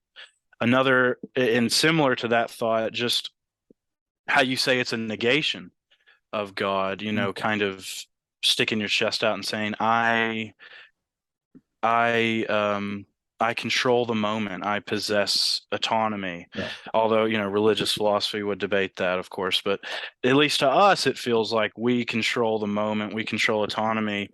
And like Kirilov does, I think there's also a lot of people that kind of, that Luciferian intellect also, that's another thing that makes murder very intriguing, is this fact that you can become your own god in that moment, and you at that point have the power of life and death. You are justice, and the scales are loaded in your favor, however you choose it to be. Um, so that's a very, I think that's interesting. That's again, this subject is just so, there's so much to speak of, and I think we've done a really good job of it. And that's a big part that I wanted to highlight is, yes, this kind of negation and this feeling like you can control something, whether that be suicide or murder, which I guess this kind of pivots off of our Columbine segment. So, Mhm. yeah. Was there any notes that you had that you wanted to share apart from whatever you've wanted to share so far? Yes. One note I have is using suicide. This is a grossly uh, paraphrase. I don't want the listeners to think that it's this. Alvarez explicates it, but using suicidal ideations as a way to free your mind from stress or trivial things. And Alvarez compares that in the book to like people that engage in extreme sports. It's you know what free soloing is? It's when you climb mountains without any gear whatsoever. Oh, I'm So familiar with that. if you fall, you're done. There's no gear. I mean, these are climbers. They go with harnesses, until they understand the line, and then but people will just climb skyscrapers and stuff. So I guess it's a Yeah. way to free your mind of anything trivial, especially thinking about suicide itself and how tempting it could be, because it's the only philosophical problem with pondering. It's the conclusion. It's absolutely final. It's going to significantly affect the lives of those around you. So it's no trivial matter. It's the most important thing one could ever do or think about. So I think there's comfort in that and just thinking about it. I think there's even a lot of people that aren't suicidal still enjoy the comfort that comes with knowing that you have this autonomy. Mm. Hopefully, unless now my opinion's kind of interjecting, but hopefully you have that autonomy. Hopefully someone again, it's blurry, but hopefully that there is that comfort knowing that if life becomes miserable and insufferable, there is a way out. So I thought that was interesting. Another point under the feelings, just this idea to free your mind of anything trivial. I've got one more note. Alvarez goes in, he speaks about the death mask. Do you remember that of the lady that drowned in the river that looked so serene? I can't remember her name, but the death mask, he goes on to speak about how the death mask, how it kind of lured the younger generation from a world they found brutal and calloused. And so there is this kind, again, we're really talking about this kind of martyrdom. I think we've discovered in our conversation that suicide really pivots on this notion of martyrdom, Yeah. Yeah. of being an example of strength. I mean, I think one of the biggest fallacies, just really quick jumping back, is that it's an act of cowardice. That has never made sense to me. Mm. It just never makes sense to me at all. I understand, there are people that will kill themselves due to very things they could remedy, rectify. Hume brings that up, which we'll get into, but still, I've always found it to be something that takes courage to do. And Oh yeah. Well, and Nietzsche. Sorry to interrupt, um, but on that point, Nietzsche. One of my favorite quotes from Nietzsche is that um, suicide is of a powerful enough idea to get a man through the night. yes, And what that really means is that, you know, the courage that it takes to really go through with it, by the time you've committed yourself to that action, you won't, be mourning and you'll be ready to kind of adopt this other mindset and you'll kind of be out of that consciousness to go ahead with it. But by the point that you want to go ahead and do make that choice, you won't want to because that time has already passed. You did a good job there, and I agree. I don't have any dispute. I think, like I say, I think it is a very powerful thing. I guess it's just recognizing that we have that autonomy. Mm. At least in a perfect world, um, we have that autonomy. It's not taken from us. We don't ever have to just sit and be tortured and lacerated. Unless of course, we fall into evil hands and that happens to people, but the general point just that we have that exit if we ever need it is something that gets a man through the night. Well, speaking of exit, I realized that I haven't actually showcased this book uh, yet. Yeah. My Final copy's Exit. over there. Yeah. Nice, man. Yeah, yeah. I mean, Yeah. this I only read this a couple of weeks ago, I think. And it's a very short book. And for anyone wondering, Final Exit is essentially kind of a guide to self-deliverance of suicide. It's Yeah. kind of for the people for individuals who are terminally ill, maybe, or on a hospital bed, and they just want this guidance. Um, yeah, I mean, I think that this book, I mean, if anybody's interested in this topic, I would really recommend this book. Again, it's not the same kind of tone as the book that we're discussing, The Savage God today, but it's more of a manual of safeguarding. Right.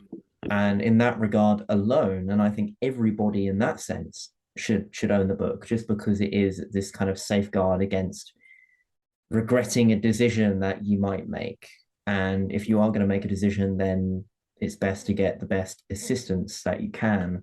Although obviously I don't endorse anyone to, I wouldn't want anyone to make that choice based on anything I say.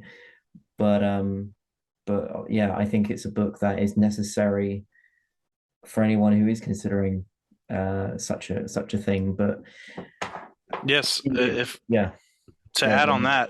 that, for our listeners that have heard everything we said about the Savage God, now the final exit it really is like a manual, so it's not very artistic by any means. It's not very beautiful, but it does do a good job of it does its due diligence. And it says this is not a decision to be rushed into. This is not a thing to be taken lightly. But the author still completed the manual because he's convicted. He has a conviction that it should be an option when you're facing extreme suffering. You should not be forced to stay in your body and in that anguish. Mhm. So, and if you agree with Nietzsche's quote the thought of it, can help you get through the night, it's just nice to have and read and to help somebody that could be considering it. Another thing we could go into about this is, did you browse that website, that sanctioned suicide Yeah, website? I didn't want to browse it for too long. It was a very It's very uh, depressing. yeah, that's one word to put it. Yeah, I mean, it was a very jarring site for sure. I mean, I had a browse, yeah, but I can't admit to that browsing being very long. I Right. was just it was more out of I find that you need to be in a certain headspace to to investigate such crevices of the internet. And at that particular time, I didn't want to spend too much time on it, but I did surf it a bit, and people's kind of just some of the subjects. Yeah, yeah. What did you want to say about that? It can be disheartening. One thing I just wanted to say to use, there's a lot I want to say, but I'll keep it out of this discussion. Um, but one thing I think, because I think the one of the biggest problems of suicide is not Roman, Greek, noble, end of life, sacrificial resignation. It's, premature, um, rash action. And one thing I've noticed on that site is that they use a term. It's called catch the bus, which is their synonym, their euphemism for suicide. And I don't know, something about that doesn't feel right to me. I feel like if you're going to be on a forum and you're discussing these things, you need to be explicit. You need, because like I say, going back to the post-structuralist and commit, that word, what you think, the words you use paint a certain picture in your head and can kind of sway you, and they are the things that construct your consciousness. And so when you use such in different terms, juvenile terms, catch the bus or whatever. That's the main one that I wanted to speak about.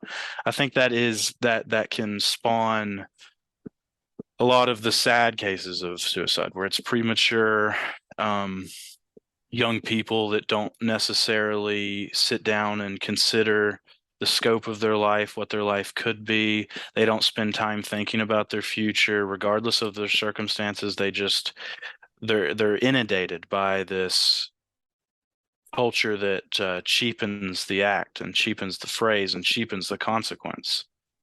So And Alvarez, that's yeah, and Alvarez does briefly kind of talk about how like I was saying as well, in reference to this idea that suicide in many cases can be very candid, and I think this does lead on to what you're saying right now, is because a lot of people, I mean, it's candid in the sense of either they haven't considered it very much, or they've considered it so much that it becomes kind of irrelevant to even take it very seriously anymore, because they at this point know that they're going to do it anyway.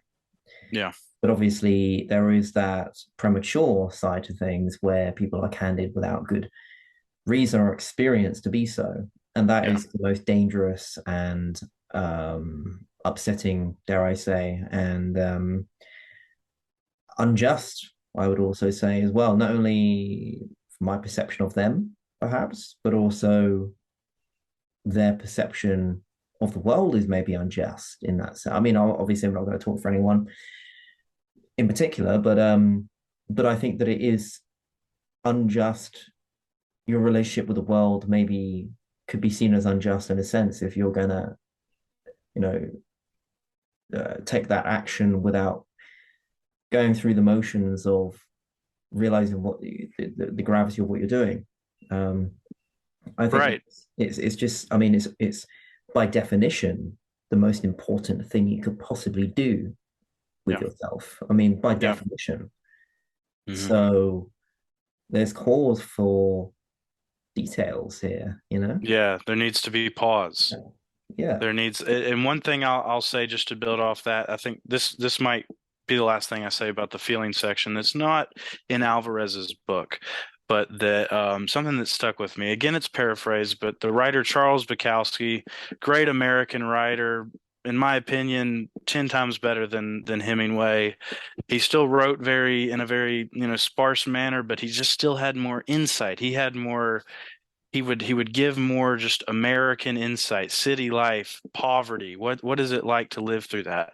And one of the big quotes that has stuck with me, and this is paraphrased grossly again, but it's just he talks about just the cycle of life or the circle of humanity. I meant to say, not this like not birth and adolescence and maturity and death and but just this how humanity every generation thinks they are a panacea.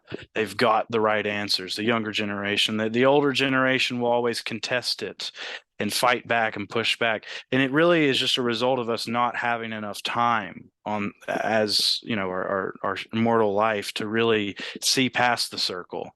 I think good writing and good literature, good art can help you extrapolate intelligently, maybe one could say. But, and then to pivot off, to use that idea and to pivot off of your point about premature death, I think it's really premature when someone can't really make a good convincing argument that they understand the shadow of the circle, at least what it may look like, what humanity and the cycle may look like. I think that's important. You might get to a point later on in life where and Bukowski did. He was like, I've seen it all. I'll still write because I don't know what else to do, Mm.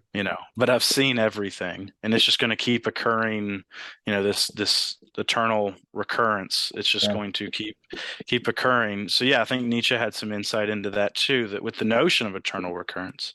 Mm. So that's the last thing I guess I have to say about the feelings section is it's a good idea to try and, map the circle when you're considering when if anyone is suicidal, especially anyone that's listening, just it's try and see try and see as much as you can, and try not to make any kind of rash decision, because life is there's a lot of beauty to be found in it, even though it is absurd. Yeah, absurd beauty. I definitely concur Yes. on that idea. I do have a quote from Pavese, which I want to share as well, and I'm not quite sure if it is in this section that it was shared, but I think I'll share it anyway, to close off this segment. Um, and it does relate to kind of the feelings surrounding those who do kill themselves. So, quotes, how true that is can be seen from the fact that artists who really have killed themselves because of some tragedy that happened to them are usual trivial songsters, lovers of sensation, who never in their lyrical effusions even hint at the deep cancer that is gnawing them, from which one learns that the only way to escape from the abyss is to look at it, measure it, sound its depths, and go into it. So I think that highlights kind of, That pivots, yeah, yeah, that I think that beautifully adds supplements my point about the circle, the abyss. yeah, I think that's great. yeah, yeah, no, yeah. I think that Pavese does point out how, again, like you said, he points out how it's almost necessary to not shy away from the abyss, i.e., where you want to go, and look at it and make sure it's the devil that you want to face, in a Right. sense. The feeling section is very, very potent. That was there's a lot to say. And that's really, I think, what it's we're just most informed about as humans in the 21st century. We know more about the feeling. We can understand what it may feel like to Yeah. be in that place. Yeah, so part four. To be honest, with part four, like the first, well, I don't know, Dante in the Middle Ages, but the two and three, about Cowper and Age of Reason, there were bits and pieces that I enjoyed. But to be honest, I preferred the previous chapters to a lot of the contents that follow from here. I mean, some at the end as well is interested me quite a bit. But yeah, I mean, I don't have that much to say in comparison to the previous things that previous sections we've talked about. So, Right. although, if the ideas were obviously captivating, but I didn't necessarily write down as much as I did Right. the other. So yeah, feel free to share what you thought of part four, because part four is quite a lengthy. It's a long Yeah. chapter. It's very encompassing, and that for that reason, it did feel a bit long at times, because to be honest, like I haven't read Jean Donne, or I mean the Renaissance. Sorry, the Renaissance. I'm very interested in. Cowper, I haven't read. Thomas Chatterton, I haven't read. Age of Reason, I'm interested in. So there were just parts for me personally which I wasn't very engaged in, just because I wasn't. I'm bankrupt on on Right. having read some of these guys. So yeah, feel free uh to discuss what ideas you have. I agree with you. I think this was a weaker section. It's still we were I think we were just spoiled though, but from Yeah. what we Oh got yeah. prior, especially the part three, fallacies, theories, feelings. Mm, It was very, very hard to I didn't really understand the change of pace and the change of tone. It's still, if that was a whole book that was had more anecdotes and examples, it'd still be a great book. And I don't think it necessarily detracts from the book, but it kind of just goes through, starts with Dante and how the Middle Ages, didn't entertain suicide. And like you said, I just took very short notes. So then it goes into the Renaissance and John Donne's defense of suicide in an age of superstition.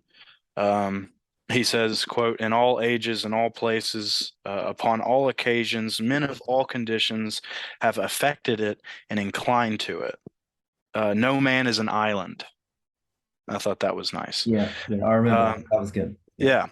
So then it goes into how kind of in Dawn's age, but a little after it, melancholy began to be seen as a symptom of genius, which I thought was interesting, which Mm, um, I think is still kind of stuck with me a little bit too. The Dostoyevsky quote, what is it? Great suffering, or the, what is it? He's basically saying that the more you consider, the more pain you face. Of course, Nietzsche would promulgate the same sentiment. And a lot of the philosophers do. Schopenhauer, they all feel that way, and I kind of feel that way. So melancholy began to be seen as a symptom of genius and not a symptom of insanity. I think that's the key point. It started to shift between the mentally ill to the cognitively enabled, which is interesting.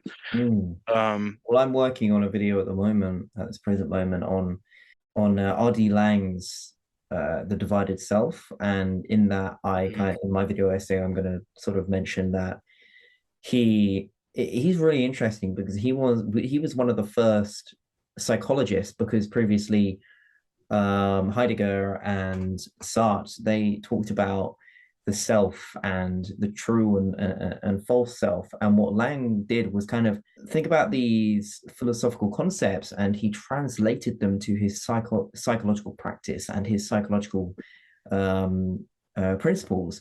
And essentially, the divided self. I don't know if you've read it, Marshall, mhm, but it's a really interesting book because he was one of the first humanistic psychoanalysts, in the sense that he didn't view mental illness as a pathology necessarily, but actually an avenue to understand oneself and to escape the shackles of society's norms, and to actually, in some ways, allow suffering and illness more specifically to enlighten you and to actually bring you back. The purpose, according to Laing, of mental illness was, it was a process to bring you back to your usual self. And so it was a process to be experienced rather than suppressed using mm, drugs. mm, And that was something that was really, really interesting. Laing was against drugs, of mm, altering our biology. He believed that illness was a necessary evil or suffering or ordeal in general to undergo in order to meet our true self. And I thought that was really cool, really brilliant idea. yeah, And that's why, based on that idea alone, I'm at the moment working on a video on that. Um, yeah, that's yeah, that's fascinating idea. I see. I'm of the I'm kind of swayed more by the Greeks of, the aphrodisias should be consumed in moderation. What is it? Drink, sex, food should all be kind of in moderation. And for so I don't drink heavily. I don't do it often, but when I do, it's kind of interesting. I feel like alcohol's the one drug that it kind of simulates life and death in one night. You start drinking, you're youthful, you're happy. You drink a little more, you're a little bitter. You get into your old age. You drink more, then you're just belligerent and upset and angry, grumpy. You drink more, you die. You black out, you lose consciousness, you're done. You wake up the next day and say, it's a little comforting. You wake up and say, okay, so that's death. yeah. That And you that's what know I what think. death feels like as well. It's a very distinct feeling, that death, Yeah, I mean, it's almost like you can't feel death when you actually meet it, but you can superficially. You can, yeah, it's kind of like you get a free trial yeah. of death. It's a simulation. Yeah. But That's what I tell that's a people. really interesting I thing. tell my friends and family that, and they're like, "Are you sure you don't have a drinking problem?" And I'm Yeah, like, yeah. "No, no, Or do they think you're drunk when you say it as well? I won't be surprised. yes, yeah." Yeah. I'm just like, no, I like philosophy. I like thinking about these things. That's really fascinating, man. Yeah, I've not actually, truthfully, I've not thought of it as this kind of cycle of life and death. That is a really interesting point you That's make. how that's Yeah. sincerely how I view it. Then it goes into after melancholy became to be seen as genius. Um, is it how do you say his name? Cooper, not Cooper. Cowper. Cowper, isn't it? How is it? Cowper, right? Cowper. That's probably it. Yeah. Cowper has a long account of his attempts, which I thought was like in the book. Alvarez put like I don't know, it's like 10 pages of the book, which is dedicated to this primary source, which I found a bit. I didn't think Coper's writing was too brilliant by any means. Did Yeah. you? No. Yeah, to be honest, I remember that part very well because I was starting to lose concentration and also forget that this is just one long quote. Yeah, yeah, So, yeah, I was like, oh, okay, we're still here, are we? yeah. You're Yeah, still there. yeah. So, so that I guess we feel the same there. And then it goes into kind of romanticism, exploring sexual taboos since suicide had already lost its taboo label. It Mm, almost become a thing of veneration of this the romantic martyr, demigod that's giving himself up for the name of art, to suffer, to live, to put a period to life before it gets dull and lethargic.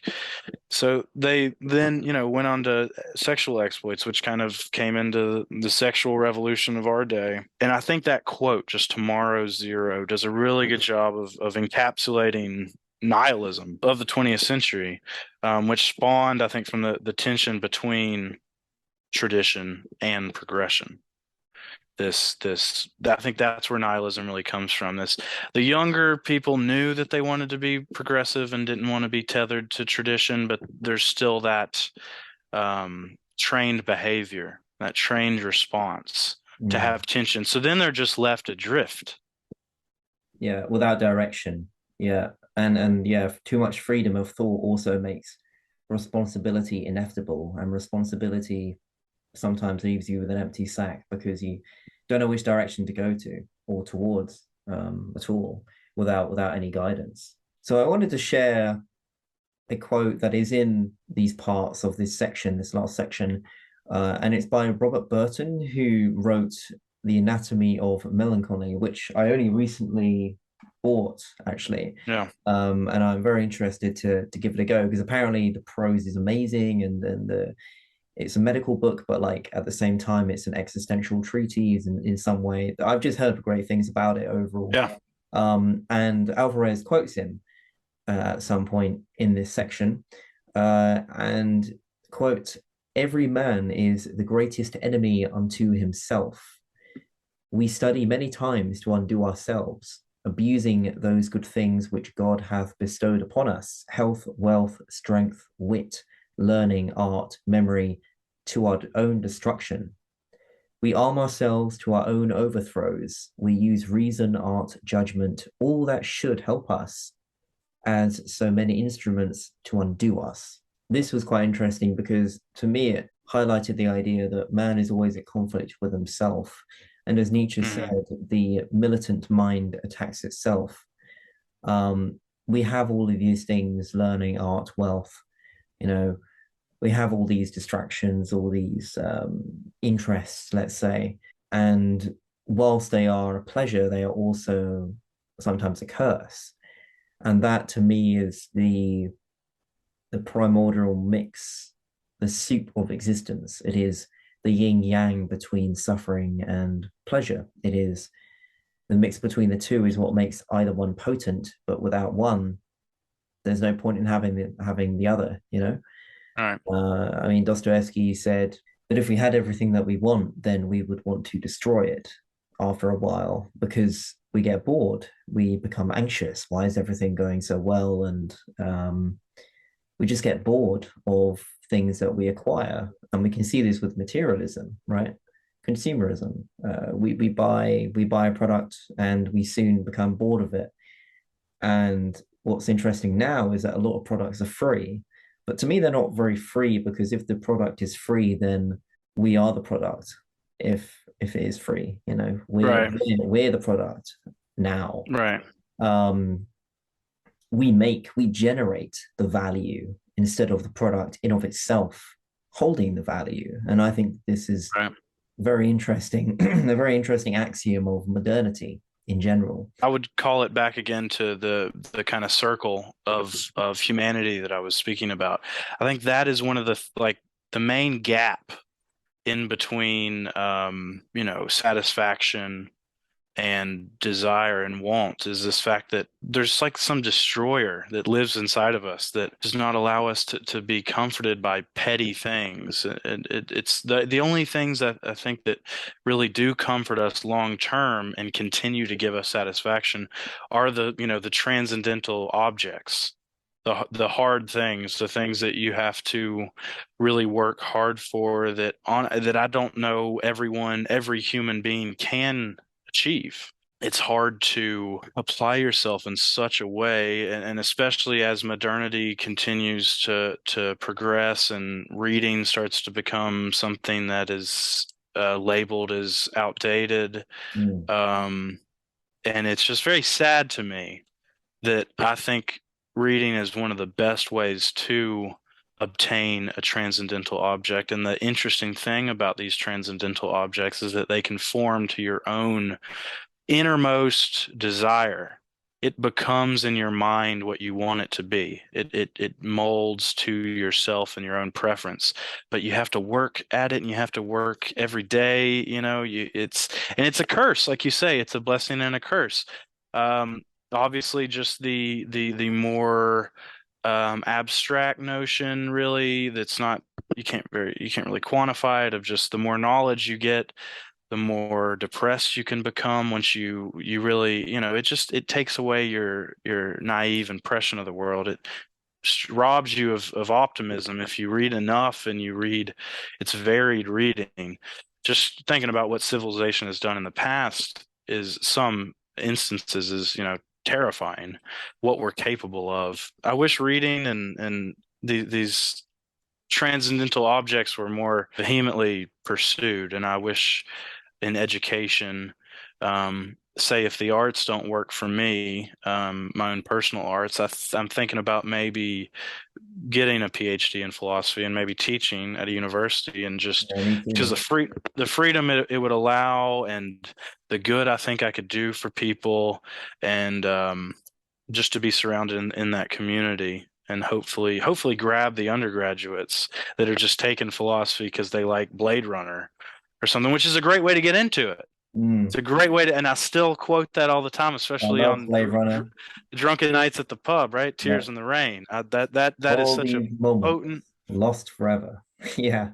such Amazing. a potent image. So you get into it that way, the way my voice there might have been a little off-putting or sanctimonious or whatever. I don't mean that, but just to get people that are like that and then try and show them how deep you can think about such mundane, simple things. But it's also, So, I think, to build on what you just said as well, like what you said about Blade Runner isn't trivial because it's everybody gets into any topic in a very innocent way, and I don't right. think I think you're being honest because let's be honest, like we do get into these topics in a very innocent way, and Blade Runner is, as you rightly say, a very good way to get into it because what's beautiful about it is that Blade Runner is one of my favorite films. Like, what I think is cool is that as a teacher in that role, for example, you could demonstrate that you thought Blade Runner was cool. How about I tell Yeah. you, like, the writers that have contemplated these ideas, and how about I go into depth about how what you're thought right now, like, there's that's just the tip of the iceberg. Like, how about I show you the whole sea of Hmm. philosophy under what you just said, Hmm. and I think in that regard, I think that it's a perfectly responsible thing to say that in all honesty, yeah, like all of us do get into these topics in a very maybe trivial and simplistic. And for me it was very much films, The Dark Knight, Blade Yeah, Runner, The me Matrix. too. Yeah. To be honest, it was probably films and criminology that got me into Yeah. these kind of things. So I know I think what you said is entirely fair. Yeah. Me too. Or that's how I got into it as well, is through film. And another thing, as a teacher, as you were saying, look at this, look what you can get into, look where this goes. Another thing I would want to stress is look at the ideas I've come up with and see how you can do that too. See how you can add to the body of of Mm. research and knowledge. See, because for me, philosophy is an art. That's why I love it so much, because it's academic, and it's got its academic rigor and it's got its analytic purpose, but it's also, the continental thought that is a little more, phenomenological and based on experience. And so, yes, that would be one of the main things I'd want to teach people is look what you can do. You can contribute your own thing. If you read, you do the work, you study, you think, your thoughts are going to be useful. They're going to add something. They're going to add insight. Um, but to tie that back to, the other thing I'd have to teach them too is that watch out though, the more you know, the more you forget. As I was saying, there's this idea that the more you read, you get depressed about reality. There's all that. But then there's also I don't know about you, but body dysmorphia, right? Or dysphoria. I've got like some intellectual dysphoria. If I don't read for 2, 3 days, 4 days in a row, it's irrational, but I feel like I've completely lost everything I've worked to garner. Everything. It's funny you say that. All my boons have Yeah, fallen. And yeah. so that's another more practical example of the pernicious nature of knowledge. Yeah, and as Ecclesiastes very correctly says, with more knowledge comes more sorrow as well. At times anyway. But I mean, I don't believe that's fully true, but I think that this is something to consider. Yes. Um, and I also wanted to build upon something you said there as well. Oh yeah, well, what you said is personable to me as well because when I finished university doing psychology, only like 3 months ago, 4 months ago, I hadn't posted to YouTube at all for ages, and I hadn't been reading any philosophy. I haven't even been watching videos at the time because I was trying to do my dissertation on near-death experiences. My head was completely in my work. I wasn't reading anything but papers for psychology, and I had that similar feeling to you, whereby I got back from uni and I was like, okay, well, time to get back into philosophy, I guess. And it was kind of jarring because there was a point where I was like, do I have the same passion that I used to? Like I felt that I kind of lost it for a second. And Yeah.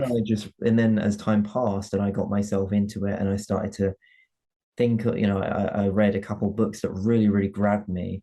Um, and just like that, I was entranced again. But there was a serious thought where I was kind of worried that my passion had ceased because of Right.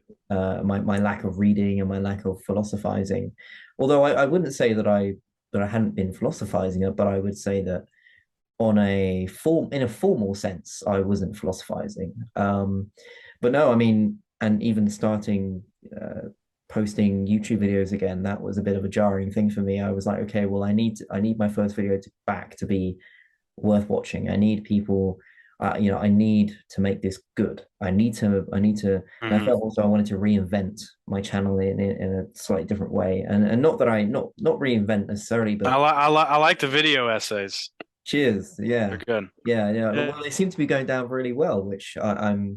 I'm really happy about. My Shodan one is growing in views quite fast, actually. So, weirdly enough, though, Better Than Food did a review of The Trouble with Being Born literally a week later after my video dropped. And I haven't seen his, yeah. I don't know whether that is a good thing for my video or not, but Yeah. in the end, I don't know. In the grand scheme of things, my video is more of a concise analysis, whereas his video is a bit more laid back. So I guess they're two different things, but I found that to be very coincidental that as soon as my video drops, with no one else really covering it, It, you know, if you're listening, Cliff, yeah, if you're listening, yeah, Cliff, we hear you. We know what you're up to. yeah, we We've, know your strategies, yeah. yeah, we intuit your machinations.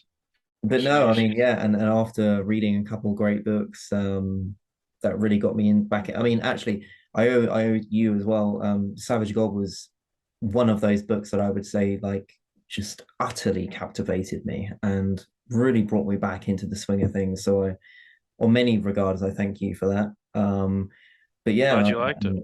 yeah, and currently, yeah, I do feel like I'm back to my old self of doing what I'm passionate about, and I'm even more secure than ever, really, that philosophy is my jam. So Yeah. anyway, yeah, I mean that was a bit of a sidetrack, but it is Well, related, I guess, to I know. your idea. I think we can use this sidetrack because I don't really have many more notes. Me neither. There's the Dada, a postmodern artist, Dada.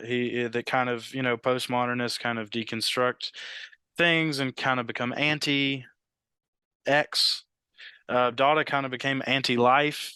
I just thought that was maybe an interesting point to look out for. At this point, it's just kind of bullet points. Yeah. The Savage God section, the greater the artist's insecurities, the better the art. That kind of Mm. comes out in the Savage God and in Modernity with T.S. Eliot, and we got Oppenheimer coming out soon, which I'm stoked for. I now Yeah. I am, but now there's the Death Instinct coming back. Now I am become Death, the Destroyer of Worlds, Yeah. and I even agree with that too. As an artist myself, it's funny because I think you get insight because when you put yourself into argumentation, especially argumentation between people you value and you're close with, and it becomes kind of bloody. At that point, what you're doing is you're improvising. You're fueled by pure instinct. And so you start to say things. It's like the Socrates method of revealing things you already know deep inside of you. So I think that's why artists place themselves inside of these kind of vacuums of great pressure, is so that afterwards they come away with, if they think about what happened to them, they realize that the muse was there. They come away knowing that there's something to be learned from every situation like that is of that nature. Mm. Um, and then the last note I have for this section is just I like the Camus quote. Quote: "There's only one liberty, to come to terms with death, after which everything is possible." End quote. So, That's a good way to end our primary discussion on the Savage God. We have a couple topics that we want to discuss. I know that I don't know how long we will, but I want to briefly talk about euthanasia, get your thoughts on that. sure. And I know that you want to talk about Schopenhauer's uh, On suicide essay on and suicide, yeah, and Hume, yeah, Hume's of suicide. On yes, and of. yes, Yeah. yeah. So feel free to go ahead with that. Yeah, why not? Okay. Why don't we start with Hume? So I think this kind of conversation, what's cropped up through our whole suicide conversation is kind of axioms. And I've said that different axioms, they do kind of influence the way we view suicide, but paradoxically, not really. The secular man and a religious man can still come to the same conclusion, for different reasons. I guess that's what's important, is it's for different reasons, but it's still the same end. But Hume and of suicide talks about, superstition.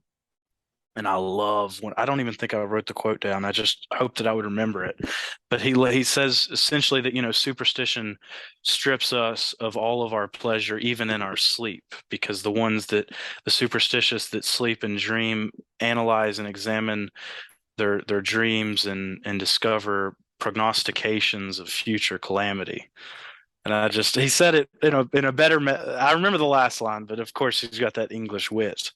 So that was nice. I think superstition's a very important thing. Then he says, quote, "I may add that though death alone can put a full period to his misery, he dares not fly to this refuge, but still prolongs a miserable existence from a vain fear lest he offend his Maker by using the power with which that beneficent being has endowed him." Hume goes on to talk about how suicide isn't an injustice to God or neighbor or man himself.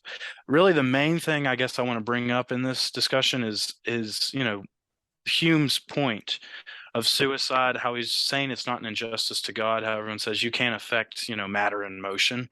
That's God's domain. You're encroaching on God's divine providence. And, Hume just responds that you affect matter and motion in any capacity to subsist. You must. So if a rock's falling on me, that's the example he uses particularly. If a rock's falling on me and I decide to alter the course of nature by affecting matter and motion, then that would be a violation against God. And he says clearly that's an absurdity. I'll give you a quote that talks about that. He says, quote, "All animals are entrusted to their own prudence and skill for their conduct in the world, and have full authority as far as their power extends to alter all the operations of nature. Without the exercise of this authority, they could not subsist a moment." Essentially talking about you've got to affect your will, you've got to impose your will in some sense to continue to exist. God, and he talks about how God and nature, the animate and the inanimate are one and come from the same source, and we serve a purpose in life and death, and he says it would be like a blasphemy to say that suicide attacks divine providence. He said that'd be a blasphemy to think that, because divine providence should be necessarily so far sequestered from human manipulation. So he gives that argument against God, or really for God, that it's not suicide wouldn't be a offense to God or an encroachment on his authority. Then he talks about suicide in relation to society. So he tries to justify it through societal means, which I thought this was interesting. Quote, "A man who retires from life does no harm to society. He only ceases to do good." Quote, "But suppose that it is no longer in my power to promote the interest of the public." And by the way, this will tie into our euthanasia discussion. "Suppose that I am a burden to it. Suppose that my life hinders some person from being much more useful to the public. In such cases, my resignation of life must not only be innocent, but laudable." And this also reminds me of kind of Kant's moral principles, the universality principle of, and I find that to be a very nice moral code that I kind of live by in my life, even in, because you need a moral code to act when the doors are closed and nobody's watching you. And I like to do things, that, I try and set an example of what I wish other people did, how other humans acted. So I guess Hume is kind of using that. I mean, obviously Kant probably used this, but just this notion that if you come to a point where you're no longer useful to the public, you by definition you're not doing them any good. So killing yourself would not be a offense against society at that point. Only to the effect of nobody around you being negatively influenced. That's the only caveat I would probably That's say. it. Yeah. That's the only caveat I would say about that particular perception. Yeah, no, I mean, interesting. The very interesting passages that you bring up, and I appreciate that. I'm pretty sure Alvarez does quote Hume in. I think so. Yeah, I think so. But that's about all I had on Hume. Do you want to kind of go into our euthanasia and then end with Schopenhauer? let's go to euthanasia. Yeah, I mean, so because it does relate to what we were just talking about with burdens for society and so on. Yeah, so anyway, I mean, my view on euthanasia is that it should be legal in the US and England and anywhere for that matter, provided the individual is guided and in a right state of mind. Because not a lot of people understand who are against euthanasia. They don't necessarily understand that it's not as simple as just going to the hospital and saying, "Hey, look, can you just do a little injection because I feel this way today?" It's like no, like no. It takes months. It takes months of mental health checks and psychotherapy at times. There's a long process of paperwork. It is by definition a slow, careful, professional process that occurs. Yeah. And so to me, it seems intuitively obvious that it should be available for anyone who needs it, because otherwise you force people to do the job themselves, and we know that can go very, very badly and very painfully. In Final Exit, Yeah. um, Derek Humphrey talks about many individuals who were not granted were not granted this capacity to have help, and I think people are left disabled and so on. And I've even had experiences with people in working with individuals who have survived, and hearing their anguish or not having any assistance. And yeah, to me, it's just intuitively obvious that people should have that guidance available to them instead of them being shunned in a by the guilt of traditionalism. Yeah. Right. Good point. I would say I kind of I really like the method that the Greeks and I think the Romans adopted. Alvarez brings it up. Maybe it's just the Greeks. um, where suicide was legal and it was granted. You had to go before like a council or something and basically argue your case, be reasonable. Essentially, what you're proposing, just show Mm. that you're in a right state of mind, show that you have sufficient reasons and you're not being led purely by your emotions or human whim. Show that you have deep philosophical convictions and that um, really for whatever purpose. It could be either it could be a severely deep, debilitating depression. It could be physical infirmities, um, where I guess a blend of the two it would be. So that's what I would say. Yeah, I think it should certainly be legal, or else people are going to botch the job and cause even more pain and suffering to their family and friends that are going to be around after. And I can't imagine what that's like, really, to be um, to fail a suicide.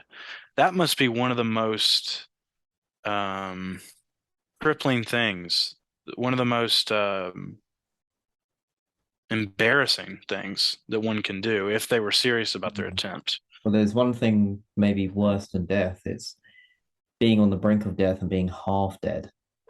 That to me, Yeah. being a kind of in a vegetable state. That to me is the very bottom of death. To me, that isn't technically death, but to me, the expectation of death is something analogous to that experience. Dying's what I fear. I don't have too much to say on euthanasia, but I did want to bring it up and have that conversation because I think it's necessary in light of the book that that this video is based on. The more I learn about the Greeks, the more I think they got a lot of things right. Obviously, Mhm. we've had some societal progression that I agree with and support, mainly emancipation and equal rights for all. Support that fully. But other than that, I mean, the way they treated the way the men treated each other, which it needs to be the way everybody treats each other. But the how reasonable they were and how curious, how full of wonder they were, and just how, to my intuition, it seems like they got a lot right. A lot right. So that's what I'd say about euthanasia. Maybe adopt a Greek approach. Go Yeah, before a council, prove your sanity, um, substantiate your wish, and that be that. yeah, I agree. I agree. Um, so on Schopenhauer, would you like to Yes. share some thoughts that you gathered? Yeah, it's kind of similar to Hume's, I think. It kind of in what he does. I'll give a quote. Let's see. None but the votaries of monotheistic, that is to say, Jewish religions, look upon suicide as a crime. This is all the more striking, inasmuch as neither in the Old or in the nor in the New Testament is there to be found any prohibition or positive disapproval of it. And that's kind of Schopenhauer's point through this essay. I think his main point really is that you can't really found your criticisms of the act on the Bible Yeah, through yeah, through biblical means. And so at that point, then he just compares because this is when suicide was a crime, and so he compares it to how we would feel, if our brother, they say, he just killed himself, and they say he committed a crime, he's a criminal. How would we feel about that compared to our brother just killed someone, and now he's still a criminal? Where does your intuition lead you? One is of compassion and sorrow and sympathy and mourning. The other is just disgust and hatred. So he uses that to show that it doesn't make sense that suicide would be labeled a crime. I think Schopenhauer was definitely ahead of his time in that sense. I think that, I mean, yeah, rereading some of his essays today, I mean, it's clear that whilst I think that he is a very concise writer, but also lyrical, but also he kind of writes as much as he needs to. Yeah. On the back of what you said, I want to recite a passage by him, which I'm sure you'll be aware. Quote: "Suicide may also be regarded as an experiment, a question which man puts to nature, trying to force her to answer. The question is this: what change will death produce in a man's existence and in his insight into the nature of things? It is a clumsy experiment to make, for it involves the destruction of the very consciousness which puts the question and awaits the answer." End quote. I think that Yeah, that is a beautiful way to put a it man, is. our position in in reality, and the distance between consciousness and the external world, and how our perception how our perceptions won't be altered, they'll be dissipated in a very trivial way, I think Schopenhauer was trying to say. Hmm. Yeah. Yeah, that's a great quote. Another one that he got that I think it follows it is, quote, "When in some dreadful and ghastly dream we reach the moment of greatest horror, or when we reach the moment of greatest horror, it awakes us, thereby banishing all the hideous shapes that were born of the night. And life is a dream. When the moment of greatest horror comes as to break it off, or compels us to break it off, the same thing happens." So suicide is a clumsy experiment, Yeah, you know. well, yeah, I mean, in most cases, from the final exit book and from sections of Alvarez's piece, I think that it's very clear that it's been demonstrated to be clumsy by nature. But I think it's clumsy by nature because it's not in man's nature.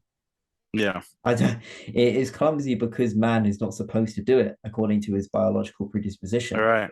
Our And I think that that is a preservation. very interesting concept. And it speaks again to the whole clumsy experiment notion that Schopenhauer, speaks of explicitly. It's just another facet of suicide, I think, that some people can be, lured to it and driven to it because it gets you to the next side, whatever that is.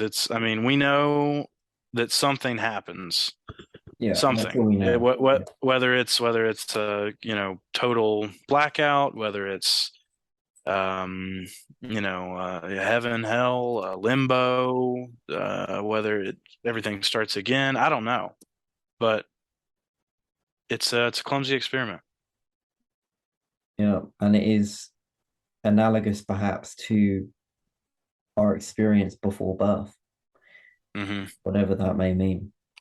I used to think about that all the time when I was younger, before I started to read, before I started, really think about these things. Like when I was 9, 10, I remember like playing video games with my friend, and he'd go to sleep before I would. And so I'd say, I would just think about how to me, he'd already advanced to the next day. I have, because, sleep is like that relative. So I just would get so tripped up on how he was already there, which meant I was already there, or I was True. somewhere else than I am now. Yeah, And then also just thinking about history and everyone, that's all the artists, all the music, all the writing, all the thoughts that have been recorded before my experience ever started is it's I don't know if I would call that, if I don't know if that's more frightening or more comforting. I really can't, kind of antinomy. I can't really tell. I think they can coexist in weird paradoxes of the mind. Yeah, that's probably right. It's some gray fusion. It has to exist as a paradox as reality exists to us in our perception. That's all I have noted down to say. Have you any It's, more? no, man, I think we've had a great discussion. I got everything I Oh. wanted. All right. Well, yeah, thanks for coming on the channel, and it's been a pleasure to promote the Savage God by A. Alvarez with you. And yeah, I hope you guys have enjoyed those viewing. And we both highly recommend this book and the other books that we've mentioned. Of course, leave your thoughts in the comment section below and leave a like. If you've made it this far in the video, then I admire that. Cheers. All right. Yeah, thanks, Marshall. Until next Thank time. you, man.